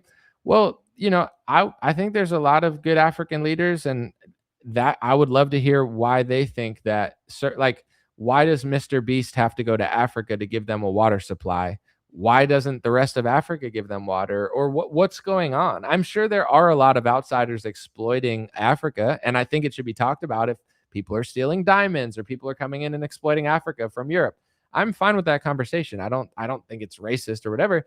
But flip side, it's like, what's going on? You know, like let's talk about it. Why are certain things so bad in certain areas, even though people are constantly going over there and try to help? There has to be something. Government corruption. Culturally, people are just not, they don't want to do that, or maybe they do want to. I don't, you know, I don't know enough about it, but honesty provides solutions, and technology doesn't necessarily mean better. Being more technologically advanced doesn't mean being more moral. So it's like you could look at Africa and say, why don't a lot of them have clean water? Why don't they have technology? What are they doing wrong that they can't figure out our technology? And that doesn't make you a racist. I think it's a fair observation. And I think you could say why you think it's really happening, and it doesn't make you a bad person. And then on the flip side, you can't just criticize Africa, right? You can, but why is America the richest nation on earth, yet we're so immoral? Why are our politicians pushing pornography and gambling on war and glyphosate? Why is our life expectancy going backwards? Why are we so fat? Why do people go to New Zealand for 3 months and like their health issues disappear? We're literally being poisoned in America. So it's like, Africans could use some technology and some clean water in some of their areas, and we could use some morality. And I'm not saying it just to play it safe. It's just like, I'm honestly, no offense to Africa, God bless you guys, I'm more concerned about America because I live here. I have a lot of fans in Nigeria and a lot of fans in Africa. I was at the airport one time, and this super dark dude was just staring at me, and he was like tall. I was like, dang, I'm aware. I'm like, why is he looking at me so much? He comes over, he's like, and he has like an African accent. He goes, Anomaly, I'm a big fan. Can I take a picture? And I was like, hell yeah. And I was like, bro, I'm not gonna lie, I saw you staring. I was like, what's he looking at? And he started laughing or whatever. But there's a lot of based Africans that know they know very well the problems that are going on there. But for us, right, we're so advanced. We have all this technology. Why are we being poisoned? Why are we being attacked? And why is nothing happening about it? So it's like, if that's happening in our country, I can only imagine a multitude of reasons why so much stuff's happening over there. And, but once again, no offense to them. It's like someone in Nigeria, that there's so much corruption in Nigeria, that should be their main priority because that's where their family is. That's their culture. That's their nation. In America, you can talk about Africa as it's not racist, but I want to focus on America. I want to do what Trump campaigned on. I want to make America great again. I want to make America healthy again. That's what I want. That's not happening. So, I like talking about other things because it's intellectually stimulating, but when are we going to reflect our intelligence and our technology here?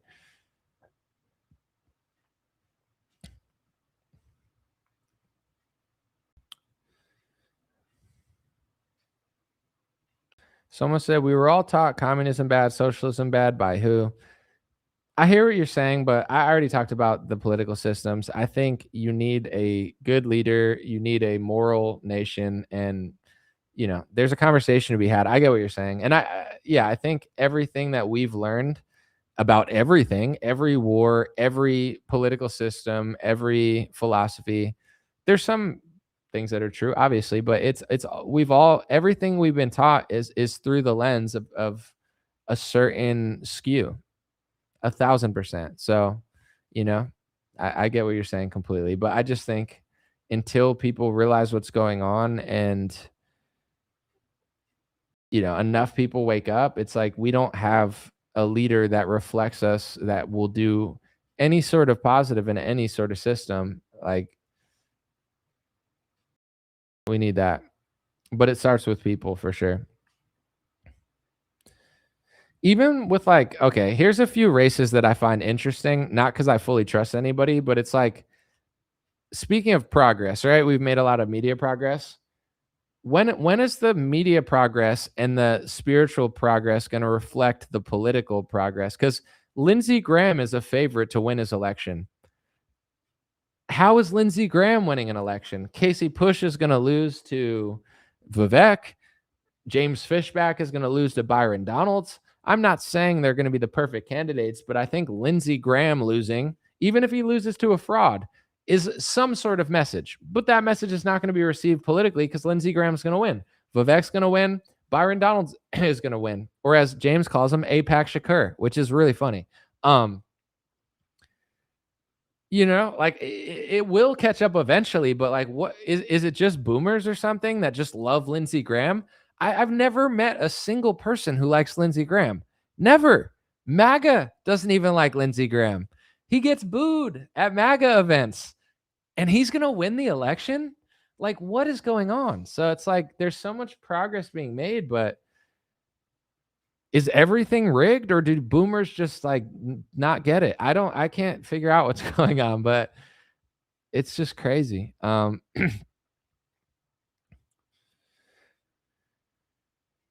Someone said the opportunity here in the USA is unmatched, but it's sad to see it be dismantled by the same people who claim to protect it.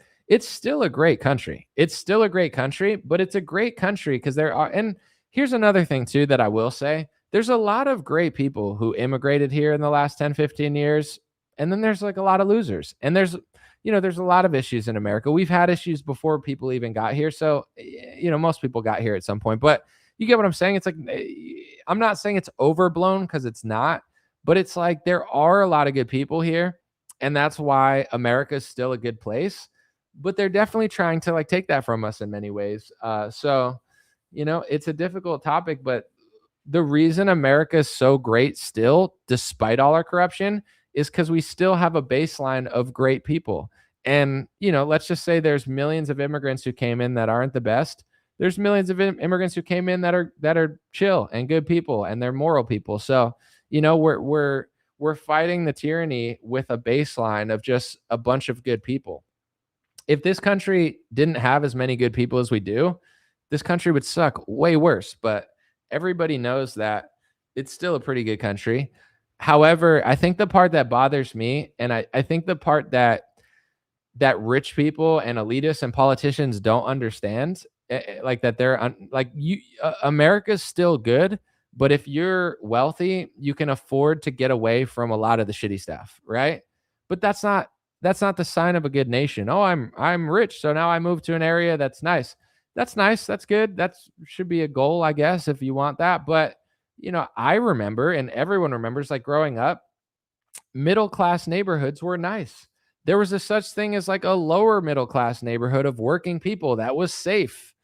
And that's all being taken away. So it's like, I think a lot of politicians and wealthy people, they don't care. I mean, there's a lot of things going on that I talked about this whole live stream, but a lot of them are so, like Trump especially, so detached from the reality of like what everyone else has to deal with. Because if you make a certain amount, you can move to a neighborhood that is immune from a lot of those issues. But the average person is watching their hometown get overrun, get taken over by different demographics, by foreigners, and in a lot of ways, it's changing in ways that they don't want it to change. It's getting worse to a lot of people's vantage point. So that's the disappointing part. It's still a great country. It's still an awesome place. It's still the land of opportunity. And it's still, honestly, America's still really amazing. But, it's getting harder and harder, I think, for like middle class and lower class families to like not be on welfare and just to like work for what they want. And they have to be surrounded by people that are not as good as them. And by good, I mean like moral and, a little shadier. With all that being said, I think anyone like, I can't speak like there's always better and there's always worse. There's always like harder paths and there's always easier paths. But I know for me, like I moved to Los Angeles, maybe I was 23 years old. I had $0, no car, everything in 2 suitcases. I owned nothing. I didn't have like literally anything, right? I put all my clothes in 2 suitcases and moved to Los Angeles. It wasn't necessarily like a great city. Honestly, it's super ghetto and it's gotten worse for sure. LA is way worse than it was, but it was never really, when I was there, like amazing. And it just kept getting crappier. But at a certain point, it's like, it builds character. And if you really want something, like, especially in America, if you really want it enough and you want to work hard, you can succeed, but you have to be, like I could have easily given up a million times. It took me like 7, 8, 9, 10 years to get to where I wanted to be. And I ended up doing it in a way I didn't even think I would, but like, I never gave up. I never didn't believe in myself. And I know no one believed in me. No one wanted to do it. A lot of my friends gave up, or I thought they didn't work as hard as me. So I thought there's a lot of talented people, but I'm putting in 10 times the amount of work because I want it really badly. But also the reason I want it so badly is because I don't have anything. If I had, oh, here's a mansion to fall back on, you can have this, you can have that. Here's $5 million. I probably wouldn't have worked so hard, because if my parents would have gave me stuff or had somewhere for me to go, I think I would have been lazier and been like, oh, I'll just go home. I got a nice place to go. I love my parents, but I'm just saying, like, they didn't do anything for me. And they're nice. I'm not saying they're bad parents, but they weren't like overly coddling me, and they didn't have so much that it was like, oh, I could just be rich in my basement. I'm like, I don't see myself living here. I need to do my own thing, and I really need to like figure out a life of my own. So, you know, regardless of what you don't have or you have, yes, I think in politics, you want to talk about it. You don't want the average middle class family getting screwed. We're all getting screwed. We're all losing purchasing power. It's worth talking about. But if you're on the grind, it's like nothing easy or nothing good is easy. So it's like, you know, I don't regret living in Los Angeles. Like I think I took the train, I took the bus. I saw somebody get punched in the face. My friend got punched in the face on a train right when I moved to Los Angeles. Like I was standing next to gang members at 5 a.m. to take a bus to like a $15 an hour job. I lived in a city for 7, 8 years with no car, and I saved up all my money. I never made money in politics. I wasted like $8,000 to $10,000 that I'd saved trying to do politics full time when I didn't even know it was a job, and there was no way for me to make money. I just was so passionate about it and wanted to promote my music and stop working. Like I did so much to get where I'm at. And I say all that to say this, like, yes, there's a lot of things not good about America, but there's also a lot of great things about America. And, you know, regardless of how bad things get, there's still a lot of opportunity. There's tens of thousands of people making a fortune on Amazon. There's tens of thousands of people like selling stuff on, through their social media. There's people making mom and pop shops. There's girls knitting and selling it on Etsy. So it's like, there's amazing things about what's going on. There's terrible things about what's going on. But as a political commentator, you want to talk about it. As a person, as an entrepreneur, as somebody that has passions and hobbies, you don't want to sit and just think about the negative all the time. You have to just like work. And I would say, I think I'm talented at music, but I don't think my talent is like, I don't have like a Justin Bieber voice where they're like, oh, this is a beautiful voice, we could sell records. I rap, and I don't think I have the best voice for rap. It's not like I have like a deep voice at all. So my work ethic is definitely what helped me in life, and I know for a fact I worked way harder than anybody I knew. I never took I told myself in my 20s, I can't take a vacation because I'm broke. And why would I take a vacation when I want to tour the country doing music? Like, it doesn't make sense. Like, I believe in myself, and I punished myself. I punished myself through my 20s. I worked 20 times as hard as anybody I ever seen nonstop. And eventually the fruit was bared, in a way I never would have imagined, just following my passion and redirecting my route based on what I like to do, even if I never thought I would care about this sort of stuff. So, it's like, you got to just do that. That's my advice to anybody, no matter how old you are, but especially a lot of like young people. Now I'm going to sound like a boomer, but I see like a lot of young people, and the world is super hard. Like the world, I would not want to be young now. And I know young people don't want to hear that, because then it's like, dang, am I really growing up in like the shittiest America?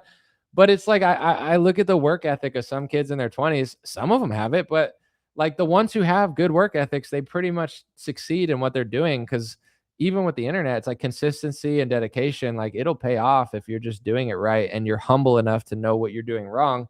But I see a bunch of people that they have like no work ethic, and I'm just thinking to myself, like, I worked harder in 1 week of my 20s than you're going to work in an entire decade. How in the world is anything going to work out if you don't care about anything? Like, I cared so deeply. I worked so hard. I worked 3 jobs. I wrote raps at my job. I'm walking 20 blocks in Los Angeles and writing a rap while I'm walking to work. Like, I worked for a decade straight. I like never took a break. I any off hour I had, I was working towards what I wanted to do. So, I feel like you got to view that. If you're not doing what you want, you have to view America in that way, and you got to work towards it. Randy said, but you're doing very well as a sellout from your original commentary. I'm really not, though.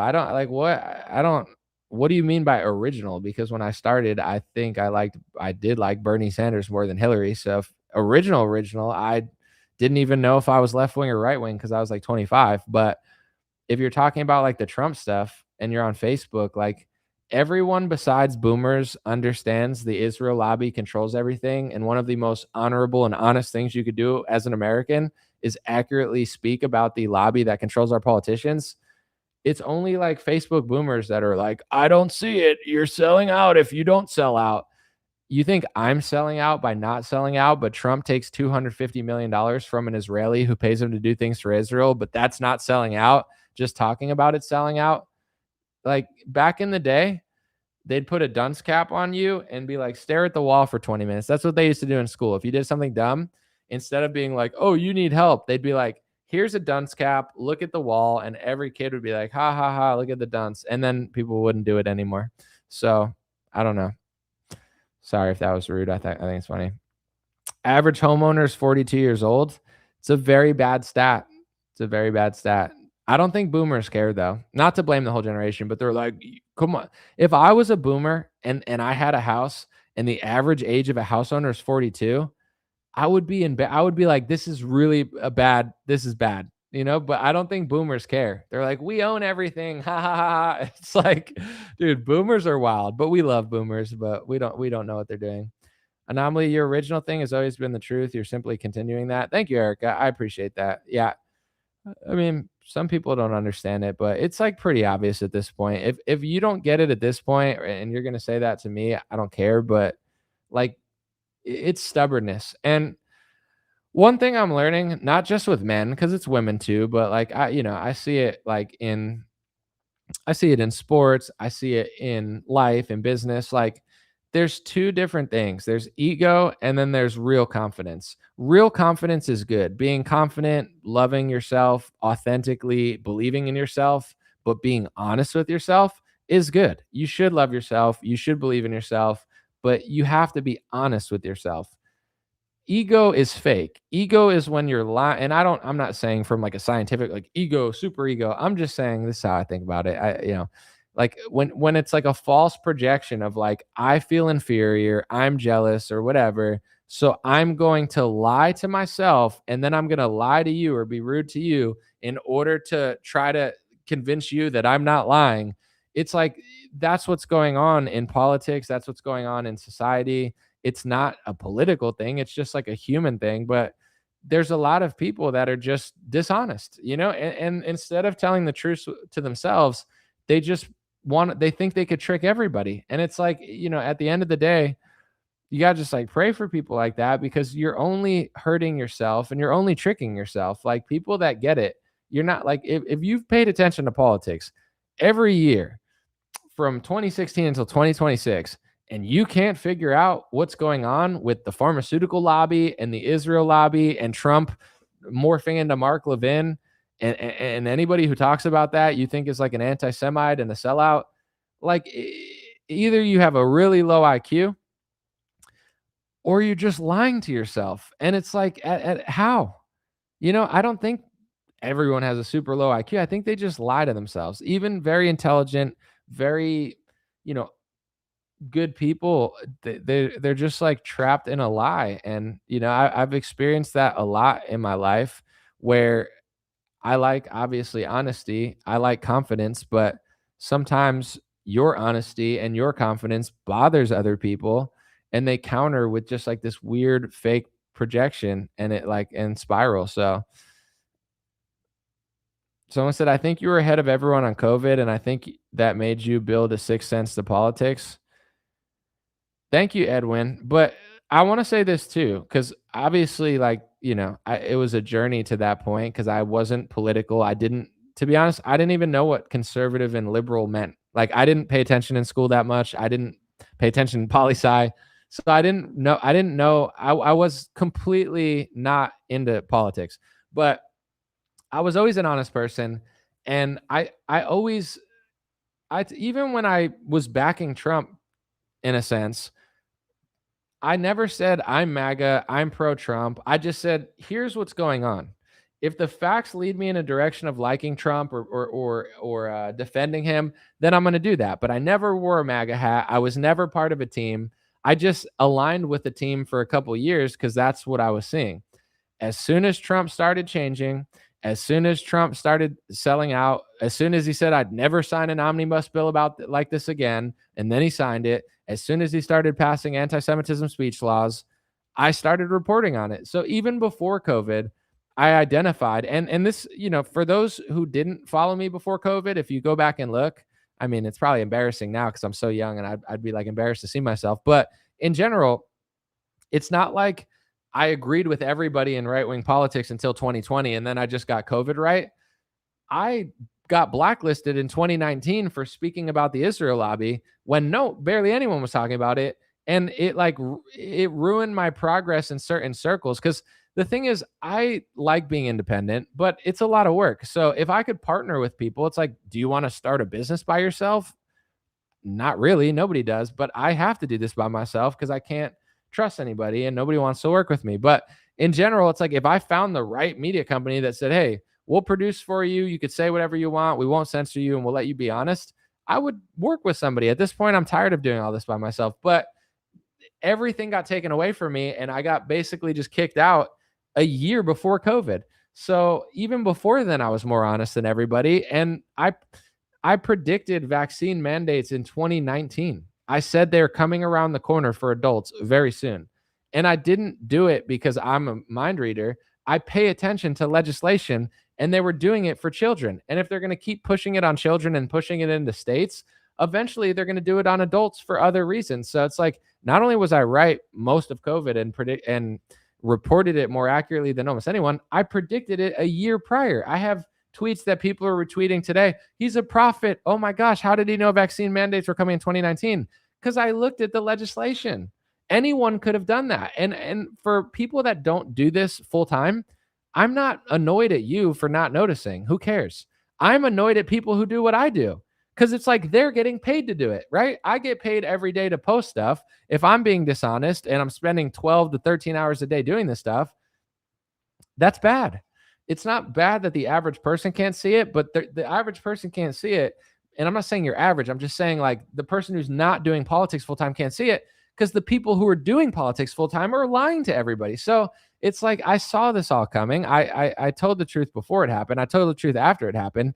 And now I've come to the conclusion that there's certain people, they're like agents of chaos. They're not even trying to tell you the truth. They're there to mislead you.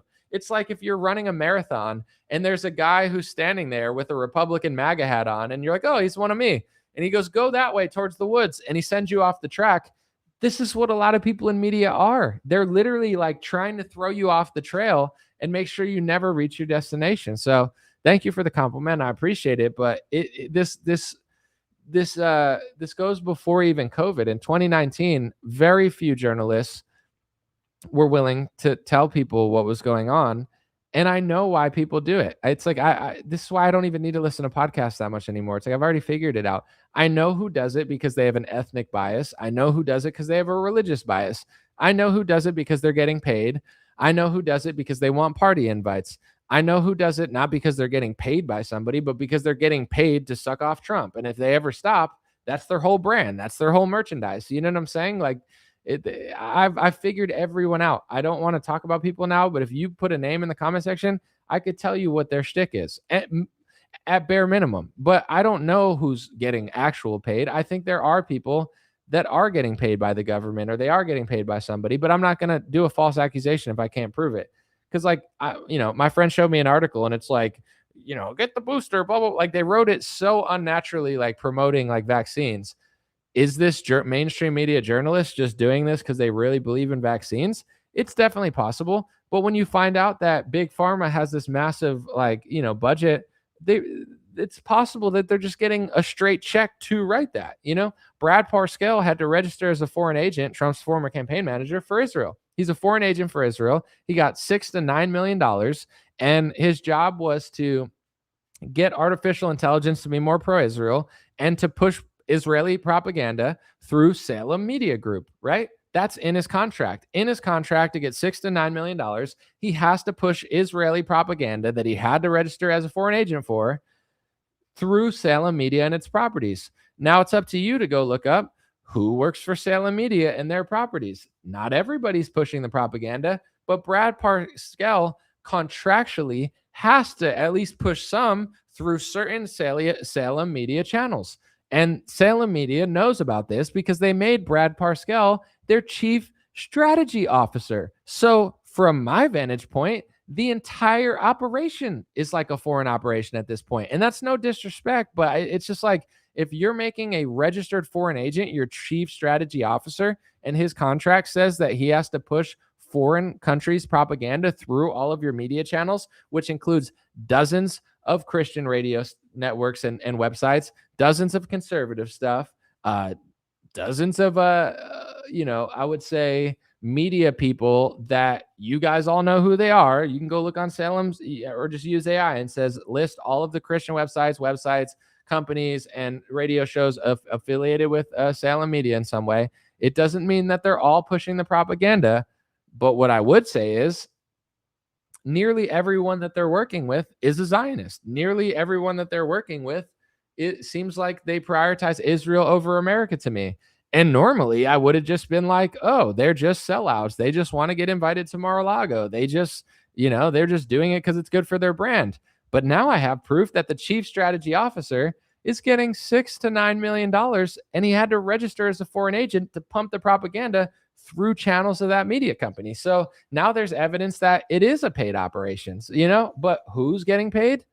Definitely Brad Parscale, but I don't know how else the rest of it's working. And I like to be accurate, so I'm not going to say more, but I know who's a phony, but I guess I don't really 100% know who's a phony for their own finances because their brand is that, and who's literally getting paid. But, I think it would be interesting to see if this were like a Wizard of Oz mask reveal and everyone had to like admit how they make their money. You know what I'm saying? And I'm not asking for that to happen, like show people's private finances, but I do think that it would be fascinating if everyone can learn, like maybe the guy that I like just is a phony and he's not getting paid by anybody. He just makes a lot of money and he disagrees with me. Okay. But maybe a lot of the people I don't like are getting paid. And I know they think that about Tucker and many people. So it would be a fascinating reveal, if that were possible. And everybody would realize, like, I'm not going to get into like full detail or anything of like all my stuff, but I could tell you how I make my money. I make money on Facebook. I make some money on YouTube. I make some money through, Patreon. I make some money on merchandise sales. I make some money on music royalties. I make some money doing social media consulting sometimes for businesses. Sometimes I do sponsorships, very rarely, but you guys have all, if you watch my show, you've seen the sponsorships I've done. It's very few. I think it's like one in the last like half year or so. I don't get paid by anybody to say anything. Nobody tells me what to say. There's no, here's this for that. Like I'm 100% confident in, I know what I do, but with other people, I just wonder. And it's not like they have to show me, but it's like, it would just be interesting if there was like a mask revealed and everyone could see. Cause then people would be like, oh, wow, Anomaly really is a self-made CEO. Anomaly really, like, there's been years, I don't know the exact numbers, but it's like, I'm taking maybe not losses, but maybe I'm just not spending my money properly. But it's like I'm not saving any more money. Like I'm losing money throughout the year, and some of it's my own fault. It's not like it's my business necessarily, but in general, it's like I can do that because I work for myself and I don't have a team. That's another thing that I've explained to people where there's two sides of it. It's like no one should lie or anything. I'm not saying they should do that, but as a business owner, if you have 15 employees, every decision matters for everybody, right? Like you don't want to lose money. You don't want to, like, you'll have to fire people. I'm not justifying why they lie and do sneaky stuff, but I don't have anybody on my, it's just me. I'm the CEO. I'm the manager. I'm the curator. I'm the editor. I'm the creator. I'm the writer. I do everything. I'm the performer.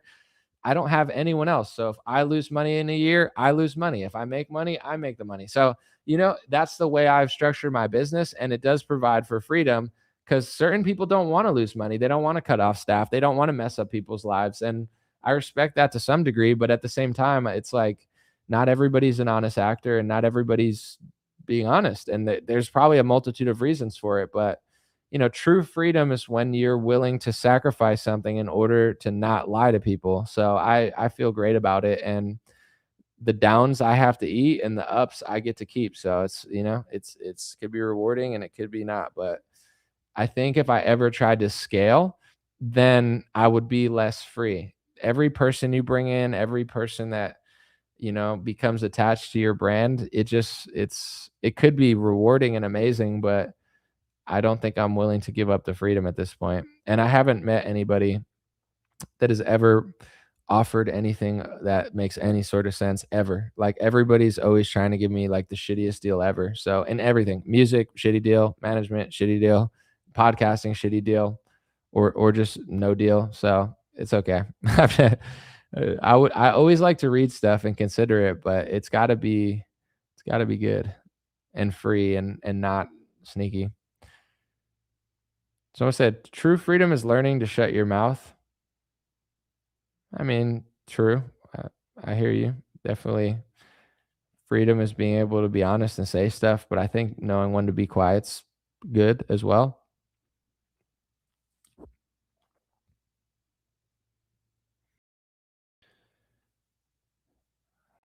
Someone said your old best friend was going to help you.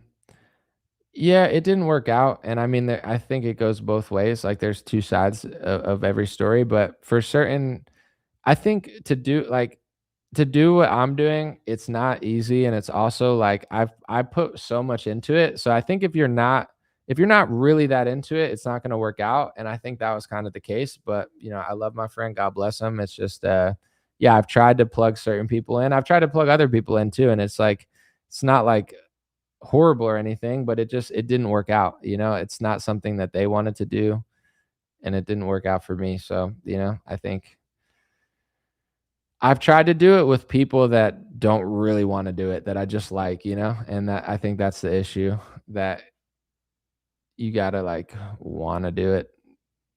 But I'm sure I could have done some things better too. Someone said, to be honest, I don't know who this guy is. I just saw and clicked his live. Who is this guy? Well, thanks for being here, Tim. Appreciate it. I don't know. Do you want me to tell you who I am? I've been a hip hop artist since I've been young, but let's just say 18 or whatever. I've been a news analyst for 10 years. I'm an independent news analyst and I analyze the news. Sometimes I do journalism, sometimes I do opinions, but I like to just properly analyze what's going on and be honest. That's the best minor explanation. Someone said, Tim has people in the press corps, the Pentagon. He met with Netanyahu.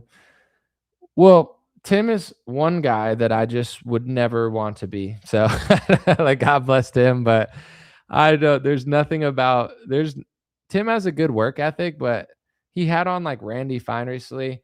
Tim doesn't seem dumb to me, but he seems very disingenuous and very sneaky. So, you know, his business model is good, but Tim is, anytime he has honest people on, he like over talks them and tries to lead them in a direction. He has that like CNN where they're like, they try to like curve what you're saying into what they want you to say. He does that. Like, I don't know. I don't trust him at all. I find him wildly sneaky and not entertaining. So I'm sure there's a way. I'm sure there's a way to get in the press corps and meet Netanyahu, but these are two things that I do not want to do. I mean, I would be in the press corps if they allowed me to do it authentically, but based on who they have there, I think there's a certain pattern of people they allow in the press corps. You know, I don't think they're taking massive risks with who they're inviting. I think they're picking people that they know will play ball, and if they don't play ball, then they could get their press pass revoked, I'm sure. So, you know, it's pretty interesting. Someone said, Anomaly is bomb diggity, who spot on during COVID and saved a lot of people a lot of hardship. Thank you, Aaron. I appreciate that a lot. And when people meet me in person, that's like the number one thing I always hear. They always like say, you helped me during COVID, which is nice to hear in person.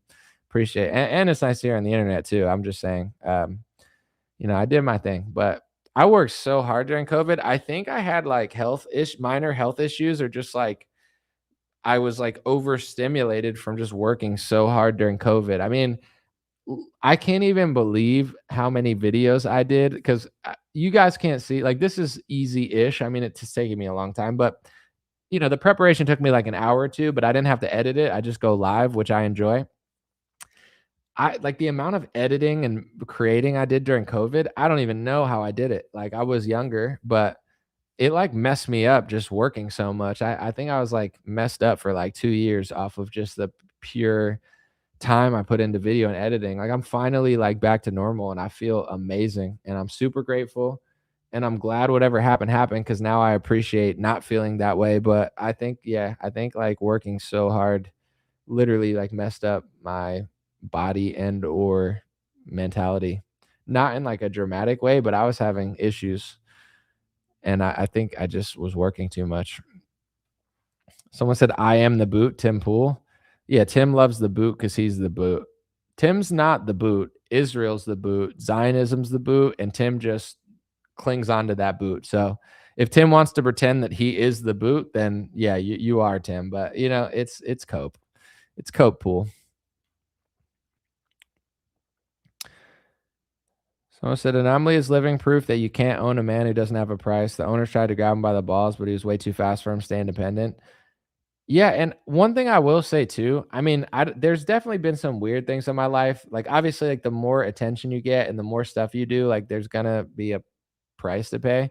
But what I will say is like I don't get bothered by the establishment as much as people in the establishment because like I think they were way harder on Charlie Kirk and people like that.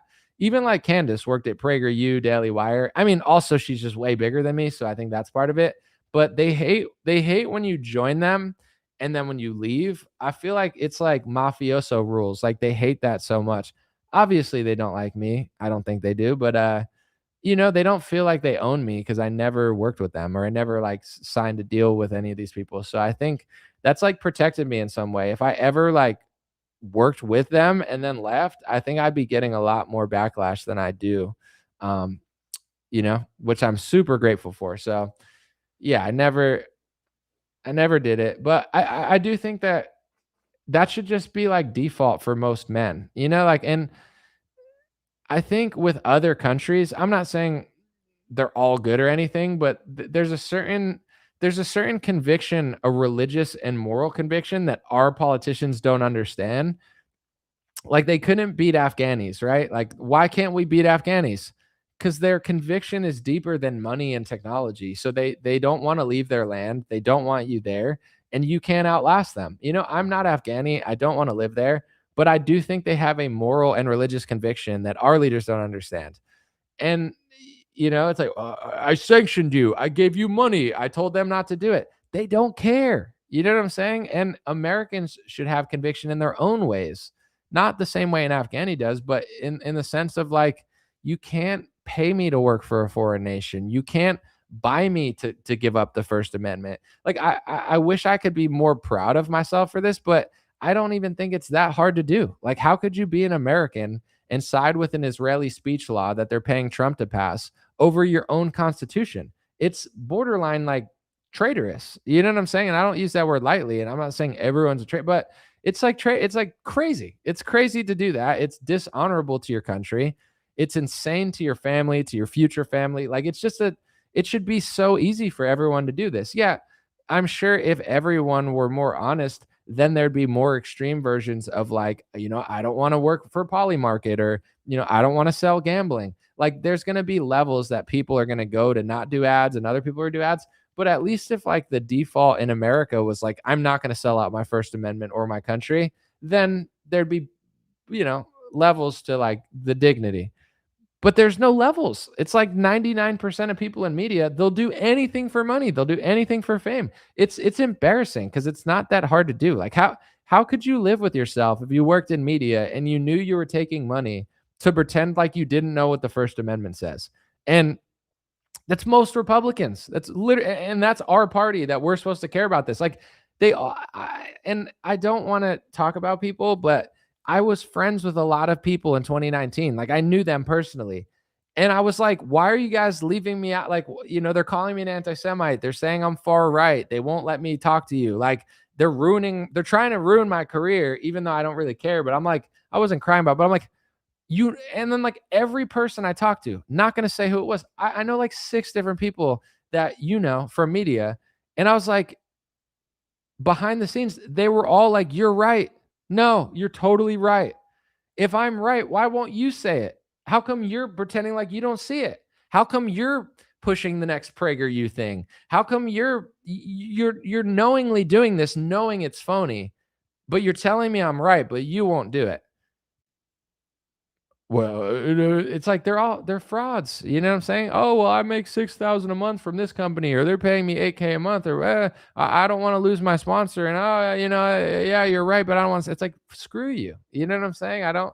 I'm as nice as you can be about it, but it's like, not everyone didn't know about this. Some people genuinely didn't know, and that's fair. But I know for a fact that some people did know. I know because I know them. But they didn't talk. Some of them still don't talk about it. Others started talking about it in 2024. It's like, how? As a man, like, how do you do that? You know, but remember this too. I mean, it's politics. Politics is a sleazy industry. It's like Hollywood sleazy. Politics is like, they say politics is ugly Hollywood. Hollywood is all like the models trying to be sleazebags to get money. And, you know, Washington's filled with like ugly dudes who look like Ted Cruz trying to get the money, you know? So it's like, I don't know. I just want things. It's like, ew. I get not having some conviction, but the First Amendment, I don't want to relive my old traumas, but this is my whole thought process in 2019. Go look at some of my tweets from back then. I was like, I wouldn't say freaking out, but I was like, how is this happening? How are like all my colleagues playing stupid on the most important amendment, arguably, of the U.S. Constitution? That's how I figured out what the Israel and Jewish lobby was. I didn't even care about any of that. I was just like, why would they all in unison side with a foreign nation and one race and one religion that they're not a part of over the First Amendment of the U.S. Constitution, and then tell me I'm right behind closed doors, but never tell their audience? But I don't have an audience as big as theirs, but they won't tell their audience. So they're tricking and confusing like millions of people. It's unreal. It's unreal. But Brandon said, anomaly, I admire how honest you are. I've kind of come to these same realizations, even in business I'm in. People are weird. Yeah, Brandon. And that's the thing that I've realized too, because, you know, I do other stuff as well.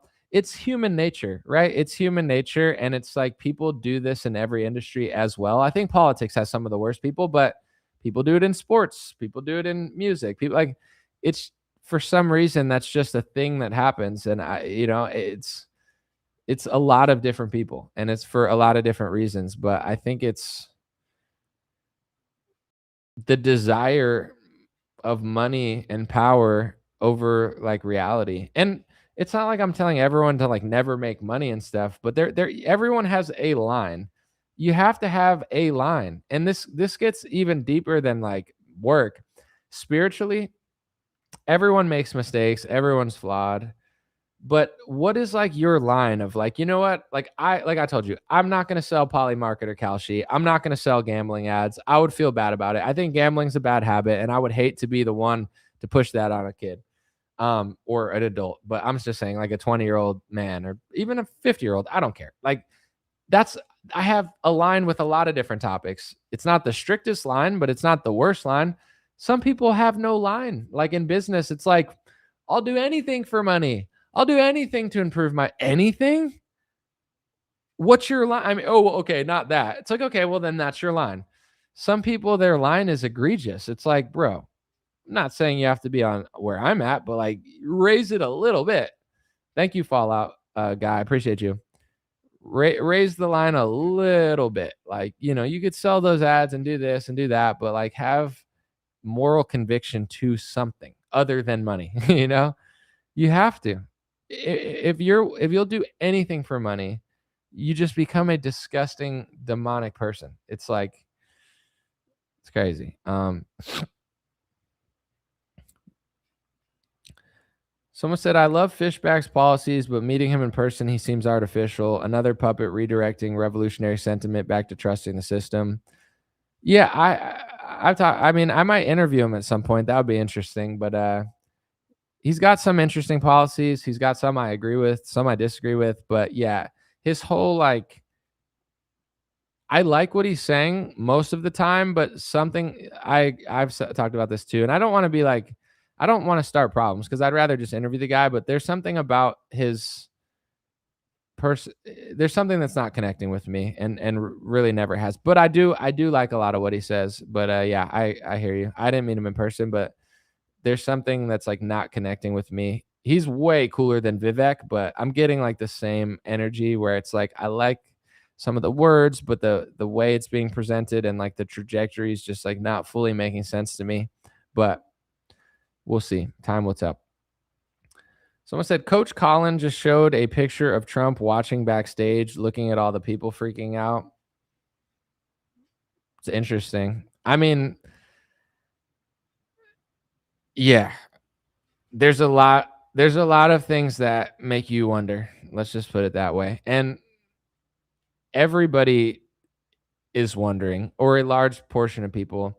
It used to be like just conspiracy theorists, and then it's like just conspiracy theorists, and then Republicans, and then it's like Republicans and conspiracy theorists, but now liberals believe in conspiracies when it goes against the right. And now it's like it used to be like people who don't trust Trump who believe the theories. Now I know multiple people who still like Trump who don't fully, they think it's all weird. You know, they're not like, oh, it's a leftist and screw the left. They're like, I mean, Matt Walsh is doing that. Matt Walsh is like, it's a leftist. We landed on the moon. I'm Matt Walsh. It's the left and the moon and the left and the moon and the left. All right, relax, Matt Walsh. Come on, bro. Dude, Matt Walsh loves the moon landing. He's like, we landed on the moon. Artemis is real. And you're a nut if you don't think it's all the left. All right, buddy. You win. Yes. But besides Matt Walsh, like people I've talked to that aren't Matt Walsh and working for Daily Wire, and I'm not saying Matt Walsh doesn't believe that. I'm sure he does. He seems like a boomer, but he's not a boomer, but he has a boomer brain. Anyway, I don't think the average person is viewing it like Matt Walsh. I think the average person doesn't trust anything anymore, and they're just like, I don't know. I'll wait and see.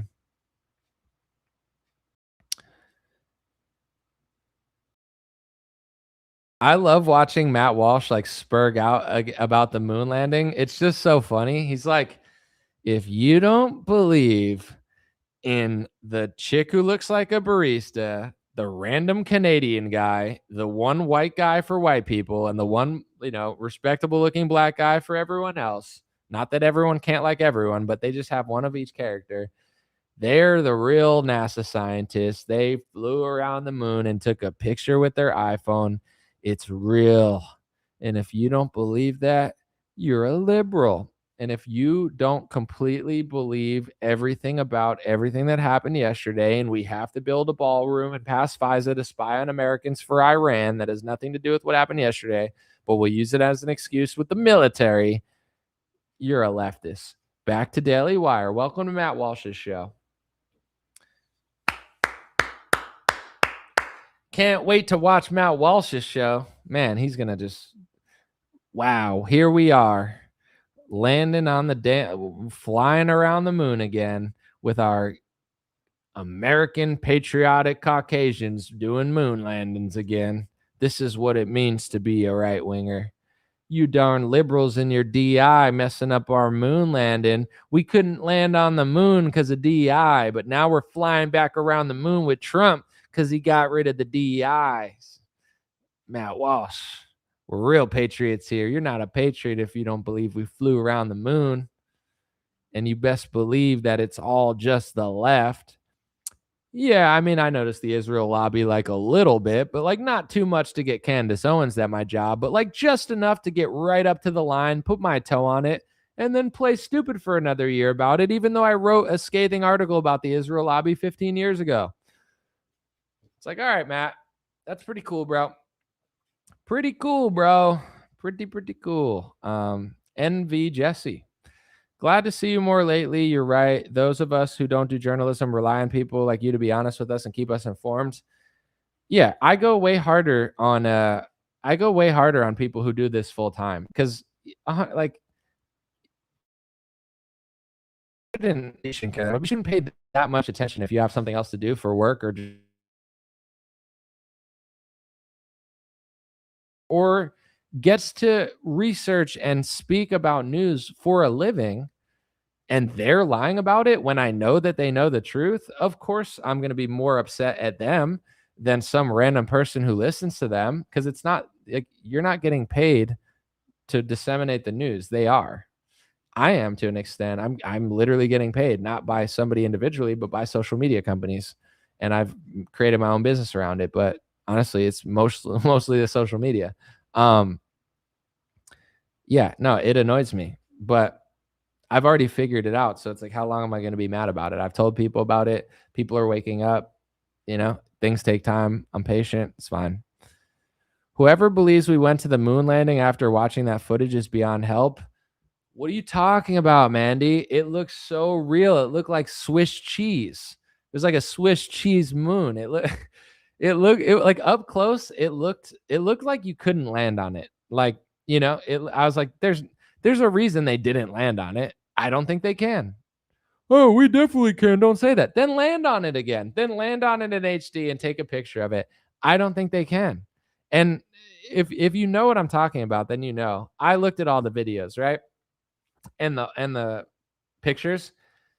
Looking at the moon up close, first of all, it didn't look that big. Like the closer you get to it, why did it look so small? But anyway, it didn't look like something they could land on. Like, they were close enough to it to see all the details, but it was so round. Like, let me give you an example, and maybe I'm wrong about this, but the closer you get to Earth and you get closer and closer to Earth, and you're like right next to Earth where you're borderline, like in its atmosphere, whatever, it doesn't look like a ball so far away. Like, you get into it and then you could see it and be like, oh, that's where I could land. They were right next to the moon and it still looks so bally. Like, there's no way they could land on it. So that's what I personally think, is that whatever it is, if it's there or whatever, I don't know what to believe, but let's just say it is there. I don't think they can land on it. I think there's a moon. I could see it. Oh, look, the moon. There is a moon. Did they get really close to it? Debatable. Maybe they did, maybe they didn't. But I do think there is something called a moon. I have moon binoculars. I've looked at it. It's real. It's up there. But I don't think they could land on it. And I think them showing those pictures made me even more think that they can't land on it, because they're like, look, I'm right next to it. Does not look like something you can land on. Doesn't look like you're so close that it's almost borderline flat at that point. It looks so round and so small. I don't know. It just looks like something that you could fly past, maybe. With that being said, I'd love to be proven wrong. Sometimes when I play sports too, I like to like egg people on. Like, it's annoying, but I want them to try harder and I want competition. So it's like, you got to egg somebody on in order to get them to like go harder. Maybe not the best strategy, but whatever. I'm not the brightest in some categories. With the moon, go NASA, prove me wrong. Make me look like a darn fool, go land on the moon again and do it in HD with an iPhone 17 or whatever iPhone we're on. Go do it. You've been waiting. You always say you're going to go. Like, I want to see it. I would love to see it. I would love to watch you land on the moon. Honestly, if you land on the moon and show it and it looks even halfway believable, I'll say you did it. I'll turn into a moon landing believer. I'll be like, darn it, you are but here's my prediction, and I might be wrong. I don't even think they're going to try. In the next 10 years, I don't think they're even going to try to land on the moon again. Let's see if they do. I hope they do. But I think they know that they can't. And I think they know that it's way harder to make it look like they did than it is to like look like they flew around the moon. So, and possibly I do think it's possible to fly near the moon, but I don't know how close you can get to the moon, and I'm not going to try because I don't have the technology and want to risk it. Not that I could, but you get what I'm saying. I don't personally think you could even get that. I don't know. I wish I could fly up and see, but I don't know how close they can get. How close do you think they can get to the moon? Do you think they could fly around the moon? Do you think they could fly near the moon? Do you think it's like the Truman Show where it's just like a light projection? Do you think everything they say about space is true and you're a libtard if you disagree or something? I don't know. It is an interesting topic, though. Someone said, ground control to Major Tim. We're going to put Tim Pool in the song. Ground control to Major Tim Pool. We're looking at your beanie from space, and it looks like a Yarmouk from up here. I don't know how the rest of the song goes, but that's the Tim Pool version of Ground Control to Major Tom, or whatever that song's called. Was it called Space Odyssey or something? Whatever. Someone knows in here. It's not me. Ground control to Gremlin Tim. We're looking at your beanie, and it's got just a little Jewish star on it. It's okay, Tim. I'm just saying we saw it. He's like, you could see that from the moon? They're like, we got Palantir, bro. We could see everything. So doesn't matter how high up we are, how down low we are, we could see your beanie, and it looks like a Yarmouk, and we're very, very, very, very, very pleased with you, Tim. We are very pleased. You are the golden goy for April. Trump was obviously the golden goy of March. Duh, you can't win that one, but you're in the running. Let's just say you're in the running. You didn't win the golden goy award, but you're top 10. So keep it up, bro. You're doing a good job. Chatham House rules. No, that's Ben Shapiro. How does Tim sound? I don't know. I don't know how Tim sounds, but he's like, I was at this like private thing with like Netanyahu, and it's like everybody like released a secret. Like it's a Chatham House rules. Like us journalism is when you meet secretly with foreign leaders and don't tell anybody. I mean, that's like journalism. It's like he doesn't sound like that, but I don't know how Tim sounds. He just yells a lot. I don't feel like yelling. He'll be like, stop talking about that. It's China. It's China. All right, dude. It's China. Relax, dude. Wondering what my thoughts are on the missing scientist psyop or not. Thanks for asking, Pom Pom Mom. I don't know. I don't really have too many like concrete thoughts about that, because I could see it being a lot of things. Like clearly something is weird about it. I can't tell if they're taking out people that know something that they don't want them to know. I'm leaning more towards that's not happening, and it's some sort of psyop that I don't understand, but I'm a humble man. I don't know. Like, let me ask you guys, because I'm very open to this. I think it could be anything, but I have no inkling to what it is. Like, what do you think with the scientist story? Some of them too, I've noticed they'll like put out a new story about it, but it happened like 3 years ago. Some of them are brand new, and it is really weird. It's like his Tesla just crashed at 4 a.m. and he worked for NASA. It's like, that's weird. Like, are they just taking people out that know something? Is it a foreign country taking them out? Are they lying? Are they trying to like prime us for something? Is it some weird thing they want us to care about? I literally have no idea. I can't tell. Let's see what people say. I'm going to read this and then I'm going to leave. I'm going to keep this under 4 hours, but I was thinking about doing the report today and just doing it like 30 minutes and just making it like perfect, but it would have took me like 5 hours to edit. And I was like, I don't care enough. I'll just do it this way. This will be more fun. Just way harder to consume for some random person, but it's like, what am I going to spend 5 hours editing it, hoping like a bunch of people see it that don't normally watch my show? What if it doesn't happen? Then I'd rather just do a live stream for people who do watch. Someone said, I think they're lying for sure. Someone said, I think it's a psyop. Someone said probably Israel. But why though? Why? Like, regardless, I mean, psyop, obviously lying, but even if you think someone else did it, like why? Like what? Why? Why would they do that to certain scientists? Like, I don't, like, let's just say it was a foreign nation. Let's just say it was China. China. Because that's the safer thing to say. What, like, why? Why would any foreign country want to do it? Someone said, when in doubt, bet on it being Israel. I mean, that's simultaneously anti-Semitic and statistically probably in your favor. But I didn't think that with this story. I kind of just thought they were like lying about something, but who knows? To get the public scared. Didn't you feel like you were watching the worst movie again yesterday? I mean, once you see Trump come out and be like, give up your freedom for the war, then it's like, I don't trust anything at that point. Yeah, like that was bad. But whistleblowers about UFOs they're about to use on us, could be. Someone said China has also been in the UFO wars with us, killing their scientists. Yeah, I don't know. I do not know. I'm glad I don't work for NASA. I don't know, like, honestly, wouldn't you be scared if you worked for NASA? Sorry, I'm like here for 4 hours. Like my eyes are. It's about time to. What if I just took a nap right here? I just Bidened up. I'm like, then I started like sleep. I started like talking in my sleep and stuff. That would be really weird. And then I said something so crazy in my sleep. I had to like apologize for it. I'm like, I'm kind of sorry I said that, but I was also in deep REM sleep, so I don't really know who that was, you know?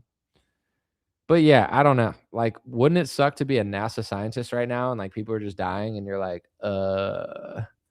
what's going on? I don't know.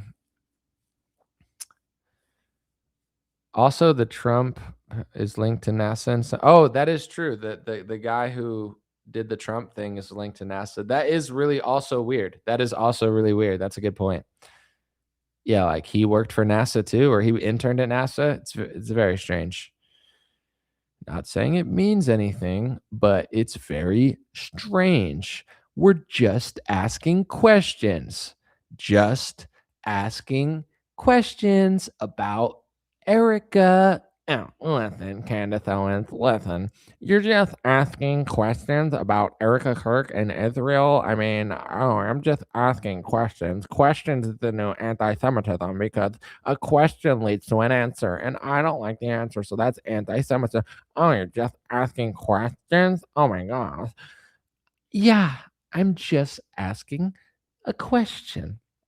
Well, listen, questions is number 7 on the anti-Semitism list. It's one of the most anti-Semitic things you could do because, we want the kids to just believe what we tell them in school because, like, it's just totally true. And if you question the history books, I mean, that's like one of the worst times of anti-Semitism you can have. So, like, when Candace Owens, a strong black woman who, like Trump, you're talking about Candace Owens now? Low IQ, who she's not as beautiful is the beautiful Bridget Macron. Bridget Macron is just so beautiful, and Candace is so not beautiful because she questions the Israel lobby. So let's just say Brigitte is really hot, really hot. Oh, Melania, I don't know why you compliment another woman. Melania, relax, okay? It's disgusting what Jimmy Kimmel's doing. It's just sick. He's a sick man, and Candace is sick as a dog. She's no Brigitte. Let's just put it that way. Well, listen, I don't personally know if I would say Britney's an attractive woman. I mean, I think she's definitely a woman. Of course, I don't believe the conspiracy theories. I mean, I don't believe Candace Owens' conspiracy theories, but she's definitely not beautiful in my standards, at least, but at the same time, the questions is what's really bothering me because the kid's like, oh, well, why do we give foreign aid to Israel? And I'm like, that's an anti-Semite. He's a Nazi. Oh, my God. I was gonna do my Mark Levin, but I don't. I've been talking for 4 hours. I don't have the energy to like yell like a Mark Levin, but I want to, but I just don't have it in me. So, you can't just like asking a question is just deeply anti-Semitic. You should just believe what you hear. Excuse me, teacher. If conservatives believe in the First Amendment, why are they passing hate speech rules that define talking about a foreign nation, one race, and one religion anti-Semitism? Why would a constitutional conservative believe in a hate speech rule for one race and one religion when they constantly say that hate speech rules don't work for blacks, Hispanics, Latinos, and women? Like, it doesn't logically make any sense. Well, listen, Mr. Shapiro here. Just asking a question about a speech rule that we mysteriously created in the 2010s in Bucharest is anti-Semitic because you have to understand that Ben Franklin was a big anti-Semite himself, but there's a lot of anti-Semites. Martin Luther, Henry Ford, that pilot guy, he was a real big anti-Semite. Oh my gosh. It's just Henry Ford, so anti-Semitic. Oh my gosh. But anyway, when you just ask a question about a speech law, it reminds me of the history of really bad things happening. So if you ask a question, you're essentially the worst people ever that were, yeah. Please stop asking questions. No more questions. It's deeply traumatizing. It reminds me of a time when other people ask questions, and I'm just going to call you those people, okay? All right, well, this has been a weird lesson. It's kind of a heavy topic for a school like this, but someone said Matt Walsh believes in the moon landing. We all believe in the moon. We are Matt Walsh. We believe in the moon landing. We don't think it's made of cheese like liberals think it's made of cheese. They're so stupid. They're like, I like cheese. I'm a liberal. I think moon made of cheese. We, meaning Matt Walsh, are like, no, everything is real. NASA really landed on the moon. Neil Armstrong golfed on the moon or something. They left a flag that we just can't find in new pictures or something. And Buzz Aldrin is an American patriot. And if you, the liberal, disagree with Matt Walsh, you're just a stupid conspiracy theorist. It's the left. The left did all this, and I have no intellectual curiosity at all about any of it. It was the left. And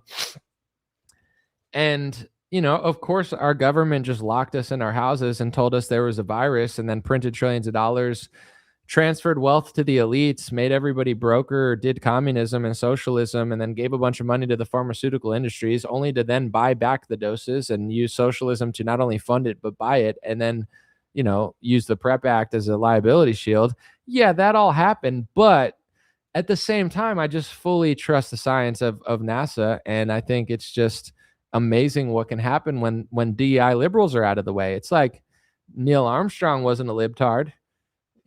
Kamala gets in office. Oh, Kamala, she's so liberal, we can't even go to the moon anymore.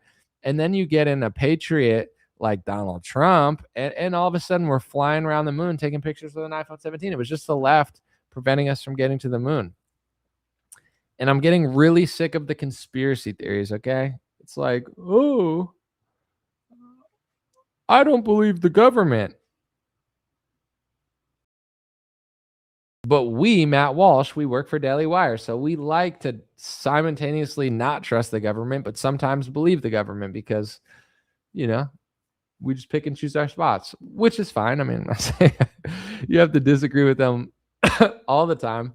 I need water, but I have no water. So I'm going to go. Appreciate you guys. God bless you. God bless your family. God bless America. God bless the world. Thanks for hanging out. I had a good time. Let me know what you think in the comment sections about all this stuff. I definitely think it's suspicious. And I would say I don't know everything about like building regulations for the government, but I think one of my main concerns is if they build a government with donor money and an architect that I don't really know much about, I don't know. What do you think is really that ballroom? And is that going to... do donors get to control that ballroom? Like if another president gets in office and they're sitting in that ballroom, are they allowed to not agree with the people who bankrolled it? Like, is there any... I don't know. I would like to look into that more because I think a lot of people are now starting to think about it, but it's one of those topics that most right wingers, even a lot of the honest ones, like they're always just like so slow to everything. Like they're not understanding that it's really weird for donors to fund a ballroom that's also a military room that's also being funded by people that pay Trump to do things for a foreign nation. Like to me, that's like the main alarm of it. Let me know what you think. Appreciate you. Dreamer Podcast over and out. I'll be back with more videos. And if you want daily posts of just news, like in picture form, follow me on Facebook because I do that. And if you want me to just say random things, follow me on Twitter or X. And if you don't want any of those and you just want random 3-minute journalistic reels every now and then that are straight to the point, follow me on Instagram. We got something for everyone here. Wow, it's so amazing. And Dream Rare, if you want a hat, we got beanies. We got lots of beanies still. It's a little hot outside. Maybe you don't want a beanie, get a regular hat. You don't want a hat, get a t-shirt. You don't want any of that, there's really no reason to go to the website then. You can check it out, but if you don't want any of those, I don't see why you would do that, but I'll take the traffic. Have a good one.